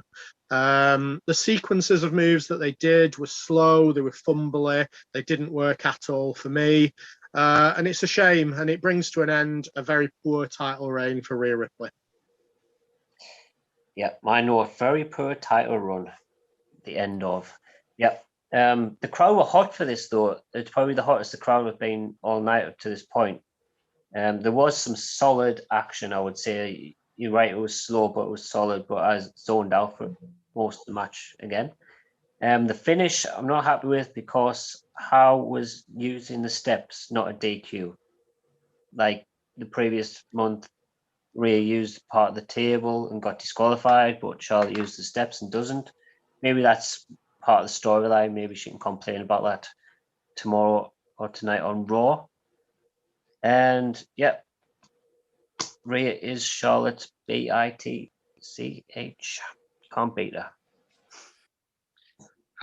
Yeah, I think that's good to build up to probably a big SummerSlam match, I imagine. So that could work into the storyline, couldn't it? Of the steps and not being a DQ and so on. 14-time champion now, Charlotte Flair is, and good, I guess she's going to go for the elusive 16. She's got 14 already. 14-time world champion. I think there was that. Is it something about if you like, because she didn't actually like pick up the steps or anything and hit her with the steps, she just hit the steps. So I think it's like if you put somebody through a table on the outside, sometimes they don't DQ that because they're using the equipment, if you know what I mean. They're not actually hitting anyone with anything, if you get what I mean by that. They're just using the basic equipment around the ring. I think that's how they justified it once. Doesn't really make sense because she used that legs to move an object that hit the opponent. Is that different using your arms to move an object to hit an opponent? Yeah, I think I had this conversation with someone in one of the groups once where it's called a foreign object because it's something that's was not placed there or not born there essentially at the start of the match. So if something's put in to a position outside the ring, that's then classed as a foreign object. But well, either way, it's the same thing as last month. Same object. There's no We'll go on a favoritism story, which could actually work in its favor. Also, your t-shirt is really distracting me. I keep thinking it's a candle at the top of your t-shirt. Yeah, confusing. Right. So next up, we got the men's Money in the Bank ladder match. We got Big E, Drew McIntyre, John Morrison, Kevin Owens, King Nakamura, Ricochet, Riddle, and Seth Rollins. So once again, a who's who of people that have actually had relatively decent matches and been on quite good winning streaks, and Kevin Owens. All in all, boys, as a Money in the Bank match, what did you think of this? Johnny, it's coming to you first. I think we're just going to go to that pre-match interview with Riddle, Nakamura, and Boogs. And what an absolute load of crap that was. What is it with Riddle's character? He's such a good wrestler, but that character is unbearable. Unbearable. Can I read you the line that I wrote? I love Rick Boogs. So I kind of disagree with you. I quite enjoyed that little skit. Well, Boogs is the least of my problems in this little skit. So I'm more concerned about Riddle. But you can take the match. You can tell us about the match because I know you said you studied this one quite carefully, Adam. I thought it was a cracking start. I absolutely loved the start of this match. It was mayhem. Everyone was really laying into each other without any sign of any ladders for a good few minutes, which I liked. I don't like them grabbing the ladders immediately because it takes away a bit of the drama when they eventually do grab them. I love the cracking start to the match. I really enjoyed the Seth Rollins and John Morrison little partnership that they had going. I thought they worked really well with each other in the match. Ricochet did exactly what he needed to do in that match. He was outstanding. Everything that he needed to do was outstanding. He was there to do a job, and he did it absolutely perfectly. His dive to the outside, off the ropes, off the ladder, and then off the ropes was magnificent. I didn't think there was much point of Nakamura in the match. I didn't think he added too much to that match. I'm kind of a big fan of like 6 or 7 in a Money in the Bank ladder match. I think sometimes people get lost. There was no, until the very end where Nakamura did it, there was no slow walks up the ladder, which was so refreshing. Because usually it's like somebody who's been running around and everything, then walks at like 1 mile an hour up the ladder. And until the very end, nobody did that. Absolutely fantastic. If I'm looking at the winner, was it the correct decision? I hope so. I hope they play it right. You got to think Big E's going to Raw now. Then just the way they worded it, the commentary was. I don't think they've ever done this before, where they've really went on the fact that they could cash it in on either champion. I don't think that was mentioned, or at least not sort of made a big point of before. So I do think he's going to use it on Bobby Lashley. If we go back to our predictions, maybe it's a little bit of a clap to Mr. Wills there, because that was literally he was writing that storyline. So well done. I can't remember. No, yeah, I said that it will make sense for Big E to win it and then cash in on Lashley, basically. As like a retro. Well, I thought they'd do it the same night. But yeah, I think Xena Vega mentioned it when she first came back. She said that you can cash it in on Raw, SmackDown, or NXT, which I thought was quite an interesting point. Which once again, I don't think they've actually mentioned before or since. Right. Which whether Nikki Cross goes back to NXT and develops the superhero character down from there. I don't know. So you were on about this partnership with Morrison and Rollins. At the beginning of the match, they were arguing about who's the drip. What has Seth Rollins got to do with it? Do you know? Or? Yeah, it's because obviously what he wears, they call it the Seth Rollins drip, basically, because he wears his suits from Boohoo Man. Yeah. I really Where you've don't. got like drips of paint coming down the suit. And it means a bit of attire as well. Could mean drip. And then there's Johnny Drip Drip, which is John Morrison's rap name. I'm too old for this. One thing, the sort of main note I pointed out, the reason I like this match, and I'll say like because there's some faults in it, but there's something I really like, is that each person, one by one, got taken out. So normally on ladder matches like this, someone get taken out, then you see him at the end pop up, where it didn't happen. It was sort of like a film in a way, where one person would get taken out, the next person would get taken out, next person. I thought that was really good, the way that to eliminate some people from the match. So I thought that was quite a unique way that they did it. Yeah, I suppose so. Although I don't like his booking or the character really, I've got a lot of respect for Kevin Owens. He did phenomenal in this match. The bumps he took must have tickled a bit. So yes, to the performer and the athlete that Kevin Owens is, I take my hat off. I don't like him using the stunner and the character and the fact that he's been put in so many title matches lately. It's a bit overwhelming. It's a bit too much for him, but damn, he's very talented. I'm very impressed. He loves ladder matches, Kevin Owens. If you go back and watch any ladder matches with him, he takes the majority of the bumps, and he's kind of one that you really focus on during the match. So yeah, I missed that on mine. Well done to him. Yeah, the problem is he's trying to be Stone Cold Steve Austin. He should just try to be Kevin Owens. Yeah, definitely. Any further points on this match, guys? Ricochet should get a mid-card title run. Again. Nice reward for him. Yeah. Lovely. So if we move on to the top of the card title run, Roman Reigns versus Edge. Solid match. Roman Reigns did the best work of his career by an absolute country mile. Adam, let's come to you first. Yeah, I zoned out a little bit, if I'm honest, in this match. I think Edge is maybe going to start getting a reputation for really long, drawn-out matches. I mean, the last time I said this, you two didn't agree with me and said that, because I said this about a really long match before, and you two really enjoyed the match, so you could well have a different opinion to me. But I found it quite slow, quite boring. It wasn't my cup of tea at all. I think somewhere along the line in this, Michael Cole said that Edge created Money in the Bank, which is just a complete lie, which I didn't like. Cena coming back, I am slightly looking forward to it. Yeah, I was a bit oversaturated at this point as well. It's gone on for too long, and the entrances as well just took forever. I was actually texting you guys at the time in the group chat talking about another level or something like that, something random. You remember that little chat? And that was as long as it took for those both to get to the ring.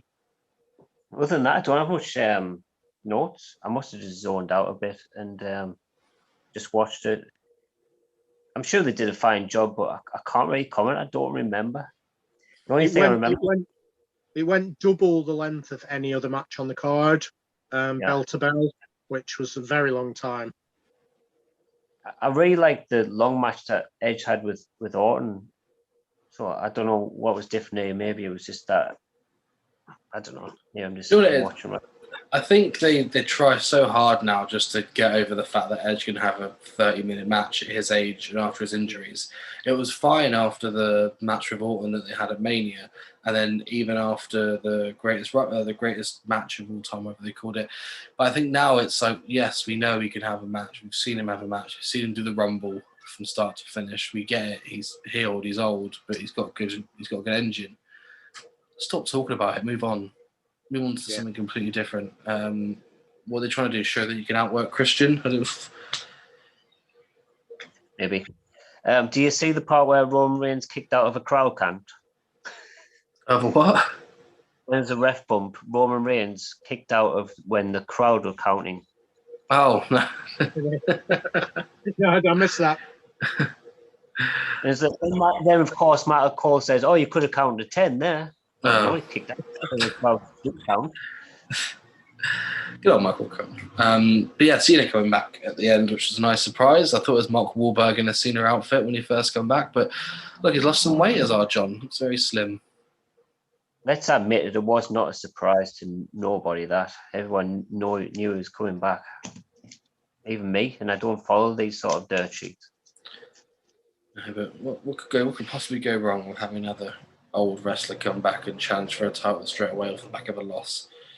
It's fine for what it is. I love to see Cena versus Roman Reigns if it hadn't already been done before. I can't remember which pay-per-view it was, but they give it away on a B-level pay-per-view. And I thought they could have saved a match like that for a WrestleMania or a SummerSlam, which it looks like it hasn't been done with this Roman Reigns though, so that's going to be the intriguing part. This is a new Roman Reigns, a better Roman Reigns, so hopefully he'll perform better as well. Roman won the last one. I think it was Battleground. Does not mean it performed well. I think it was Battleground 2018. I think. Yeah, something like that. But yeah, boys, that was the conclusion of the event. All in all, a decent show, surprisingly good show compared to recent years. But yeah, everything in the bag, boys, and let's move on to our retro review, shall we? See you guys in a bit. Retro review time now, and we're on Series 1, Part 2 of the WWF Hasbro series in conjunction, technically, with the Legion of Hasbro Facebook group. So thanks to all the admin and thanks to all the guys for voting and giving your scores on there. Top men. Johnny, just come fire across to you to start with. Yes, thanks again to Legion Hasbro. They've worked with us all week to score the second part of Series 1. So we're going to kick off with Jake the Snake Roberts, which I'm modelling right here. And yeah. There he is. So should we have a look at what one of the guys in the Legion of Hasbro said to start? Let's kick us off with. Let's start with Daniel Radcliffe, who's actually put some words to his score this time. He's put, "I love the snake, I love the body type, and the punch action is my favourite of the whole line." Johnny, let's come to you for some analysis on the figure. I'm just like, I picked up mine. It's very loose, so I might have to try and swap this out for another one. I don't know why it's very loose. Maybe it fell off or something at some point. But, you know, I think the face isn't very good compared to the rest, but the body, the tights, the boots, even the action, I think works well as a jab. And then you've got the arm that does the DDT very effectively. Can't go wrong with that. And of course, the added factor of having an accessory always helps, and the snake is done very well, in my opinion.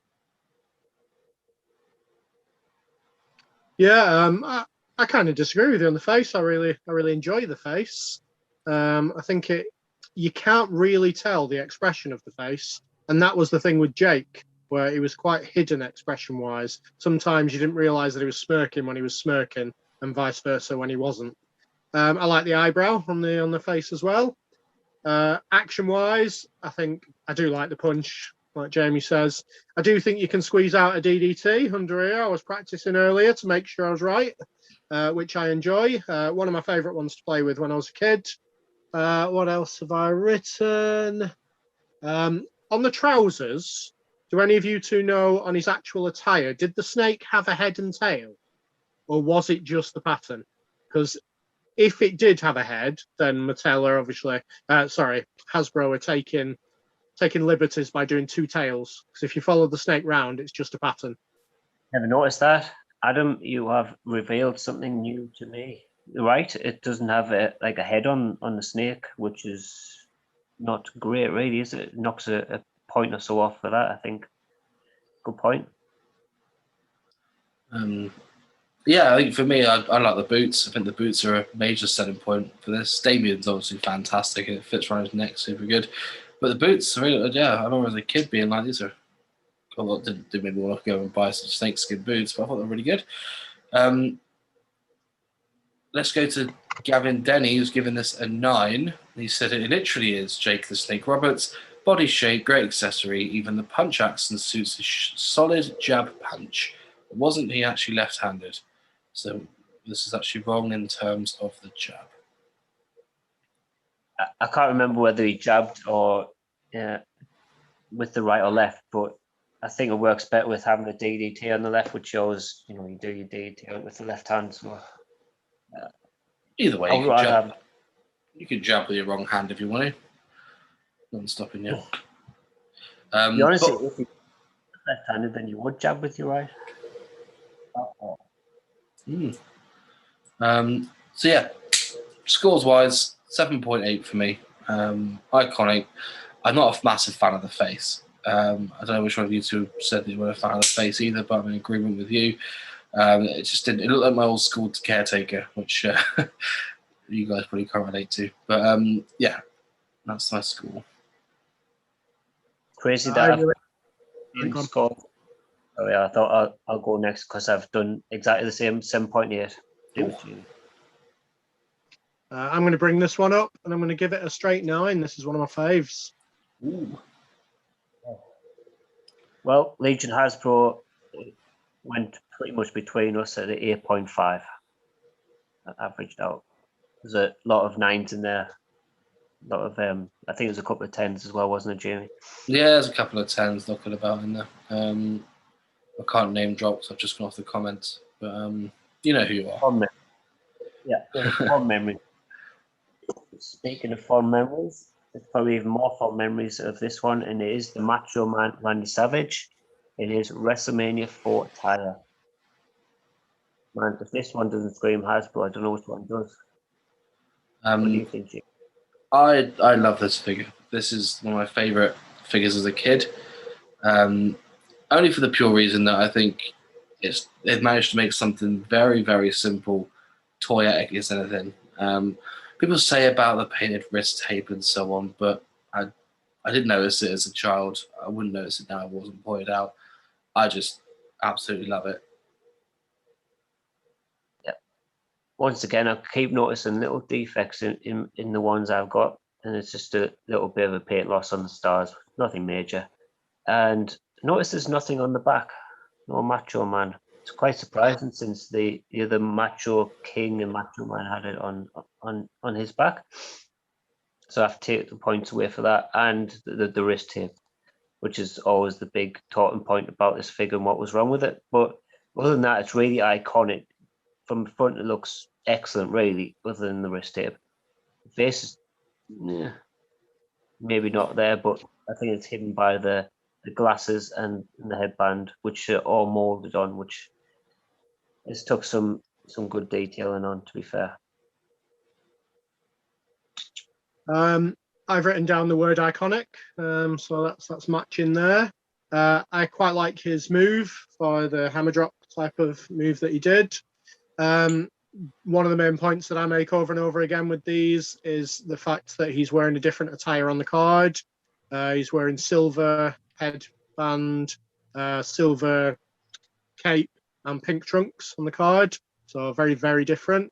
I think the face is good. I think the face is better than the main Mattel ones, in a cartoony kind of way.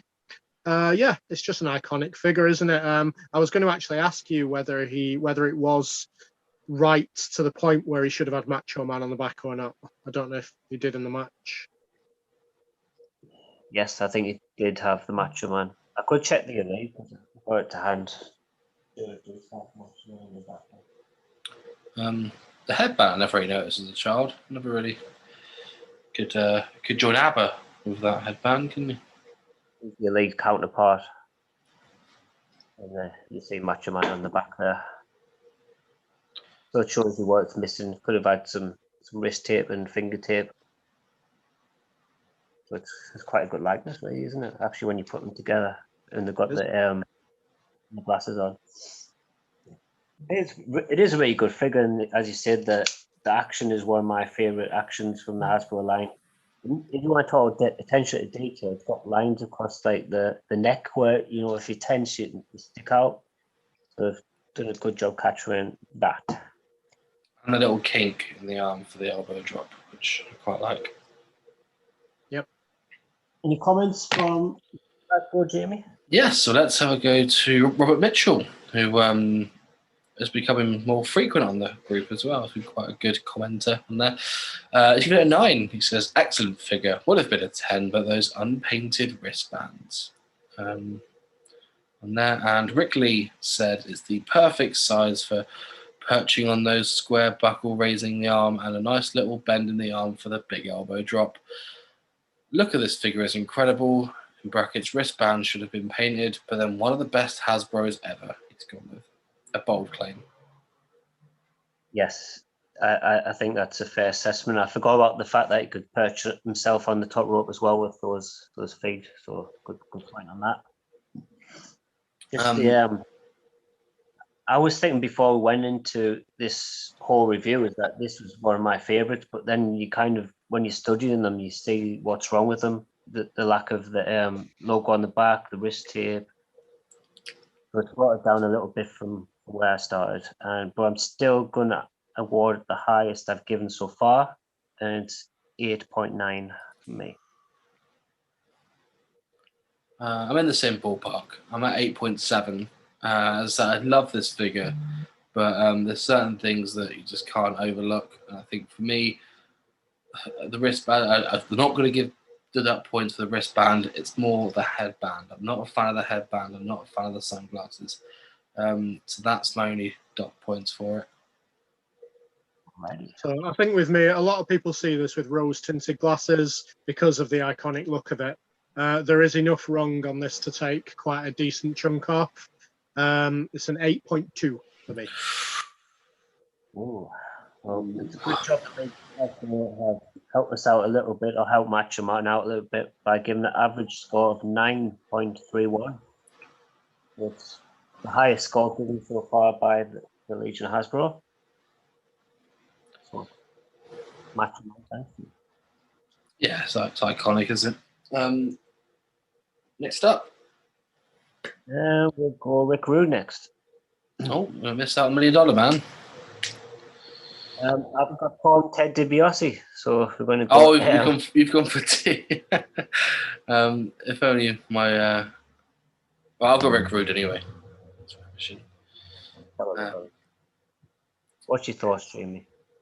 So, body-wise, I know people aren't a massive fan of the body, but I really like the action, only because you can do the Rude Awakening with the action, which I quite like. The punch-wise also works, I think, for Rick Rude, because it's a bit of a dastardly heel. You can get a couple of little digs in there. The legs are too small, the body's too small. If you get this action with the right size legs and the right size body, we're talking a very, very good figure. Face-wise, it's a little bit of old Rick Rude pout on a mouldy Tom Selleck face.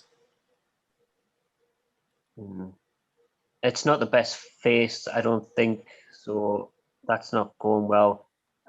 I see what people mean with the body. It's not very good to play with. However, I do see Rick Rude as kind of a guy that was skinny, but he was very shredded, and he had like a larger upper chest compared to his abs and legs and things. So I think it actually does. If you pause it, it looks good, and as it should be. And the fact that he does the Rude Awakening is good as well. People say that they should have had more colour in his tights, but you couldn't really do one of those, ravishing in multiple colours. You just can't. It'd just be not cost effective. So I don't understand why they went for a simple attire, which, to be fair, he did wear. It's not as bad as people think. That's what I want to say. Yeah, I was basically going to start with that. A lot of people hate on this figure due to the body of it. I think it's cracking for Rude. I mean, you've explained everything about the upper body, which I was going to do as well. I think it's the perfect figure for Rick Rude.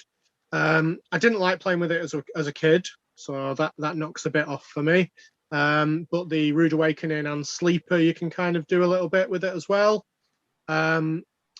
It is lazy with the pants. I do think they could have done more. They couldn't have done the really detailed stuff, but I do think they could have done a bit more. And again, the card shows how lazy it is because the card has really detailed trousers in the picture, which again, I don't like. One thing I'll say, also, we're going to come across this with the Warrior in a bit anyway, but it would have been quite good to have like the IC title painted on his trunks, which would have solved the issue of the non-colourful trunks and not having a belt on there. But that's my opinion. I think that would have been too detailed as well. Like it would, the amount of detail you'd have to put in to put a belt on to the tights might not have been possible back then. Just an either that. Yeah. Right, should we have a look at the Legion of Hasbro? Shall we look and see what they've... So let's start with Clark Gilmore, who says he's going to give this a 2 out of 10. Terrible likeness, dumbed down attire, poor physique, but action can perform the finisher. So that's Clark's. What was that, sorry? Grumpy this year, was it? Yes. For me, I don't think it's as bad as everyone's making it out to be. I think it's could have been better, could have been worse. In that case, a straight 5. Right. I think that's quite low. I don't think it's that bad. I think it does the job that's needed to. It's just a bit lazy. So I think a 6.9 for me. Adam, giving up the generous. Before I give my score, let's just say the Legion of Hasbro worst figure is going to take some beating this. It's a 4 out of 10 exactly. So 4 out of 10 from Legion of Hasbro average, and my score is 6.6. It's not as bad as people make out. It's not a bad figure. In fact, I would say it's just above average. Another score from George Moran, who says, I'd say 3, reason being Rude was as ripped as the Warrior at the time, a great heel too. He deserved a better physique, I think. To be honest, this 4 out of 10 from Legion Hasbro would have been much worse if Jack Lockley never gave it a 10. Jack or Martin? Surprised I didn't get both of them. Who we got next then, Johnny? Smash. I've actually just claimed a newer Smash. It was on his post. The way the post to me at the moment, But this one will do for now. Working action. Got a hood on mine, a mask, as you Oh. say. I did say on the Legion Hasbro page you can score it however you want. You could take the mask into consideration. You could not take it into consideration. You could do like a halfway point between the two.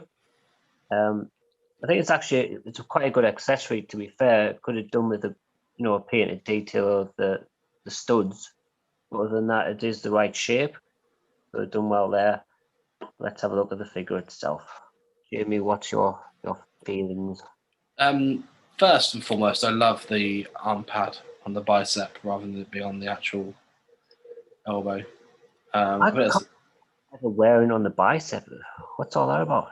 it's quite a common thing. You used to wear that quite a lot. I never seen him wear it on the bicep. I always seen him on the elbow. It's a bit higher up, which I think is a nice touch. If you next time, I'll still want to send you a picture. Next time, have a look. They wear a bit higher up. Studs on the trunks, really good. Not reused parts, which is always a bonus. And yeah, I think the studs all round the general. Same with Axe, really, but I like this one a little bit better. Yeah, it's good that the studs are like all painted on. At least they didn't leave those out. The face is really good. It's got his mustache. A decent level of detail on the face paint as well. So it is one of the better offerings in my opinion. Yeah, I mean we've covered the attire because it's obviously the same as Axe from the bicep pad. I do think the face is not quite on the level of Axe. I think Axe's face is better as far as likeness goes. I do think the action is better than Axe's, though. We complained about Axe not having the kind of hammer blow action, and we've got it in Smash. And he did very similar hammer blows to Axe. So it's a bit of good, bit of bad when you compare it to the other Demolition member. If we're going to take the helmet into consideration, what a lovely accessory. Back in 2 seconds, boy. Launch yourself. Okay, that's Jamie's exited stage left. So yeah, we could give our scores then, eh? Shall we do that while We'll Jamie? take it into consideration after. Yes. So what I was thinking was that I always liked Smash better than Axe, and I've given Axe an 8.7. So I'm going to give Smash an 8.8. It's a hard one because there are some things that are better, some things that are worse. I don't think the face is absolutely perfect for me, which definitely loses it points. I had no idea about the bicep pad, same as you, so I'm going to have to go back, do my research on that one. Body-wise, I think Axe suited his body better as well. Going to give it an 8.4.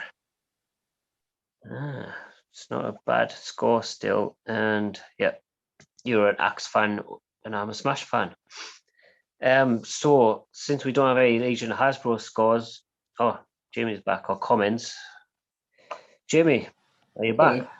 Yeah, I think my son must have heard all of your scores on Rick Rude and woke up in a tisk. Yeah, so Smash all in all, face paint wise, perfect. A lot better than Axe. And let's see what the Legion of Hasbro groups say, which all out of sync with it. Are you guys giving your scores for it yet? Yeah, we've done ours. You want to give yours first? Yeah, sure. So my score for Smash is 9.4. Only because I loved this figure as a kid. It's really easy to play with, and it's really easy to do all of the moves that you could want with it, and it looks great as well. So, and the mask. I took the mask into account as well. Dan Bassett, friend of the podcast, said, cool as hell. I never got the tag version as a lad, but I loved it. That's what he said. And Bobby Duncan said, I went 9 on Axe, so I want to go 8 on Smash. So he says we preferred Axe to Smash. Like Adam. Yep. Yes. So the average score from Legion Hasbro was a very tidy 8.36. Legion Hasbro did actually score Axe better than Smash. Controversial. For me and you it is. Not for Adam. Music to Adam's ears, I imagine. What we got next then, Johnny? Ted DiBiase. No, we've got the $1 Million Man. I know Adam's got him. Always gets compared to Noel Edmonds, this one, because of the hair and beard combo. Belt, great accessory. It's a bit of a splitter, the fact of is the suit a good thing, or should he have been a wrestler type of Series 1? What do you guys think about him? As a kid, I didn't like figures that weren't in their ring gear, so I didn't enjoy it as a kid. I much preferred the $1 Million Man from the Future series, where I could wrestle with him. As an adult, I appreciate this figure to the maximum. I think it's pretty much the best job that a small figure, detail-wise, Hasbro could have done. The dollar signs on the, I don't know what you call this, the collar type of area, are brilliant. It's a collar, okay. I do think they've made the shirt look tuxedo-esque. They've got some detail in the shirt there with the lines to make it into a tuxedo shirt. The belt was just brilliant. Having that belt as a kid, if you found it on a car boot or something, was just like stuff that dreams are made of. His action is okay. It's all right. They've gone to a decent amount of detail with the different colour of the hair and the beard. I like that. I like the effort put in. What else have I written? I've lost him. Yeah, I think that was it actually. I just wrote A+ for effort, Hasbro. Yeah, down the question whether you want them in street clothes or in trunks. As a figure, I didn't have this as a kid anyway, so I'm just going to judge it as a word. As I don't prefer to not have the trunks, because the trunks are just a little bit bland, to be honest. You'll get a $1 Million Man in black trunks, black boots, and that's all you get. You wouldn't get these details in the suit or the belt. So I think they did the right choice, to be honest, and it's a pretty good figure, good likeness. Yeah, the effort that's gone into this figure, they haven't cut any corners, which I really like. From everything from the dollar signs on the little collars area to the belt, I think everything for it is just really, really good. So it looks to be reflected in the comments on the Legion of Hasbro. Wayne Peets has put 8.5, another one of my faves. Love the $1 Million belt accessory. Only downfall, looks like Noel Edmonds, as we discussed before. And let's look at someone else. Let's go with Patrick Ayres. He says, possibly controversial, but an 8. Great looking figure, but think it should be a little bigger. So preferred the green dude, which I guess he means from a future series. I get what he means about being a bit bigger, because the other version the green one was much bigger, but if you put him next to Savage, he's exactly the same size. So I think this figure is probably the better scale than the other one. This is normally next to Andre in the pictures. For me, it's an 8.5, right in the middle. It's torn between 8 and 9, but 8.5 for me.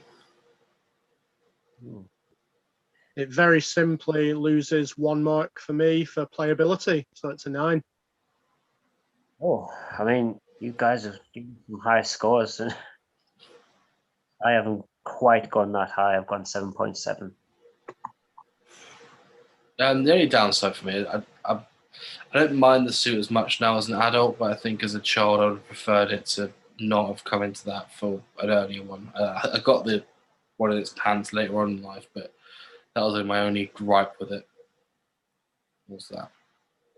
In the Legion of Hasbro, this is the second highest of the series, actually, and it's 8.83 average overall. A favorite of. It's become quite rare on card now.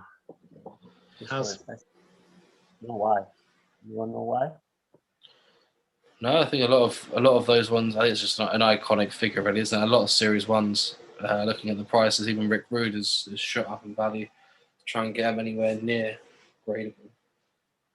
I think all the $1 Million Mans are quite pricey. It's the only one that I've actually looked at to buy ones on card, because I've got my little $1 Million Man collection down there, and I've not come anywhere near thinking I'm going to pay for one of them yet. Move on to the Warrior, shall we? No, and here he is, the last one of our review for Series 1. There he is in his green trunks and a green weight belt, which is probably the most controversial part of this warrior. I think the white boots with his tassels look pretty good, and tassels on the arm good as well. I don't mind him being a jumper because it does that shoulder block perfectly, especially if you run against the ropes first, and could even do a little bit of a splash too. May still even be able to do a warrior press just about as well. So I'm not too fussed on the action. How's about yous? Perfect for a jumper. Much what you said. I don't know as much about Hasbro's as you guys, but I've got weight belt ? Written down because I've got no idea if Warrior originally started with a weight belt or not. And again, the action, you can put his hands up like that, which is how he appears on the card. So you can do it at least. Completely different design of paint on the card, though, which again, I don't like. Yeah, I think as a jumper, this is the perfect one to be a jumper for me. You do everything you want to do with it. It's just a good all-round looking figure. As a kid, I thought that it wasn't a weight belt. I just thought it was just the top of his pants. I always thought that was a kid. As a kid, I just thought it was just wearing big trousers or big pants, big trunks. It's only recently that it's come to light. There was supposed to be the IC title originally, and they repaid that over to be a weight belt. That's the only thing to say about this. But yeah, all in all, an iconic figure again. Of course, as a weight belt, it's on the wrong way as well. It's on backwards. So a weight belt, you put the buckle at the front with the supporting bit around the back. So it's also it's on the wrong way if it is a weight belt. Some of the comments from the Legion of Hasbro group. Mike Sands, shout out at 9EasternWe on Twitter. Great likeness, just not a big fan of the jumper, but kind of see why they used it for him. He scored it a 7 out of 10. And Scott Schofield has said, unlike most, I appreciate the jumper moveset for Warrior. I would regularly replicate Warrior's running shoulder charge and use the jump mechanism from the ropes to try and do the finishing splash on a grounded opponent. Attire is iconic and utterly nostalgic, so high marks from me. I know he was tanned, and he was quite tanned, but was he that tanned? Scott, or I'm a Warrior. Yeah, I guess he was. It was very tanned. If you want to compare it to Macho Man, maybe it's just the figures that I've got in front of me. I've got $1 Million Man and Jake, who are both quite pale. So yeah, they're never going to be as tanned as the Warrior and Macho Man. This is got a point. Tanned one. I think that's what Mattel figures are missing, really, the tanness. That's the problem with Mattel. They're not going as tanned as they should be. The tanness. Yeah, I'd say it's on scale is probably the correct color. Warrior. Definitely. Perfect. My score for this on Warrior, I'm going to go 8.8. I'm caught between 8.6 and 9, only because the actions make complete sense for it. The color codes make complete sense for it. As I said, as a child, I thought it was wearing big pants, so I didn't really look into the weight belt. I just really like this figure as a kid. Yeah, I probably would have given it over 9 if it didn't have the weight belt. So otherwise, it is 8.2 from me. Something just not quite right about it for me. If I compare it to the other two Warriors, obviously, because that's in my head, that this is the least favourite of mine. But it's not bad. So I'm going to give it 7.5, 7.5. So yeah, you're the closest to what the Legion Hasbro given, and they give it a low 7.46. So all three of us scored higher than they did collectively. It's the jumper. It's the crowd splitter. I always find. Yeah, It's always going to be. So, Johnny, what are we looking at for next episode? Next episode. So the way we've kind of split, I'm able to do around about 6 if I can per episode. And for series 2, I've took into consideration the tag teams as well. So in alphabetical order, we are doing Butch from the Bushwhackers, Demolition Crush, Rusty Rhodes, Hacksaw Jim Duggan, Honky Tonk Man, Series 2 Hulk Hogan, and Luke from the Bushwhackers. All coming to you next week. So 7 figures next time. I've got to try and remember which one's Luke and which one's Butch. Yes.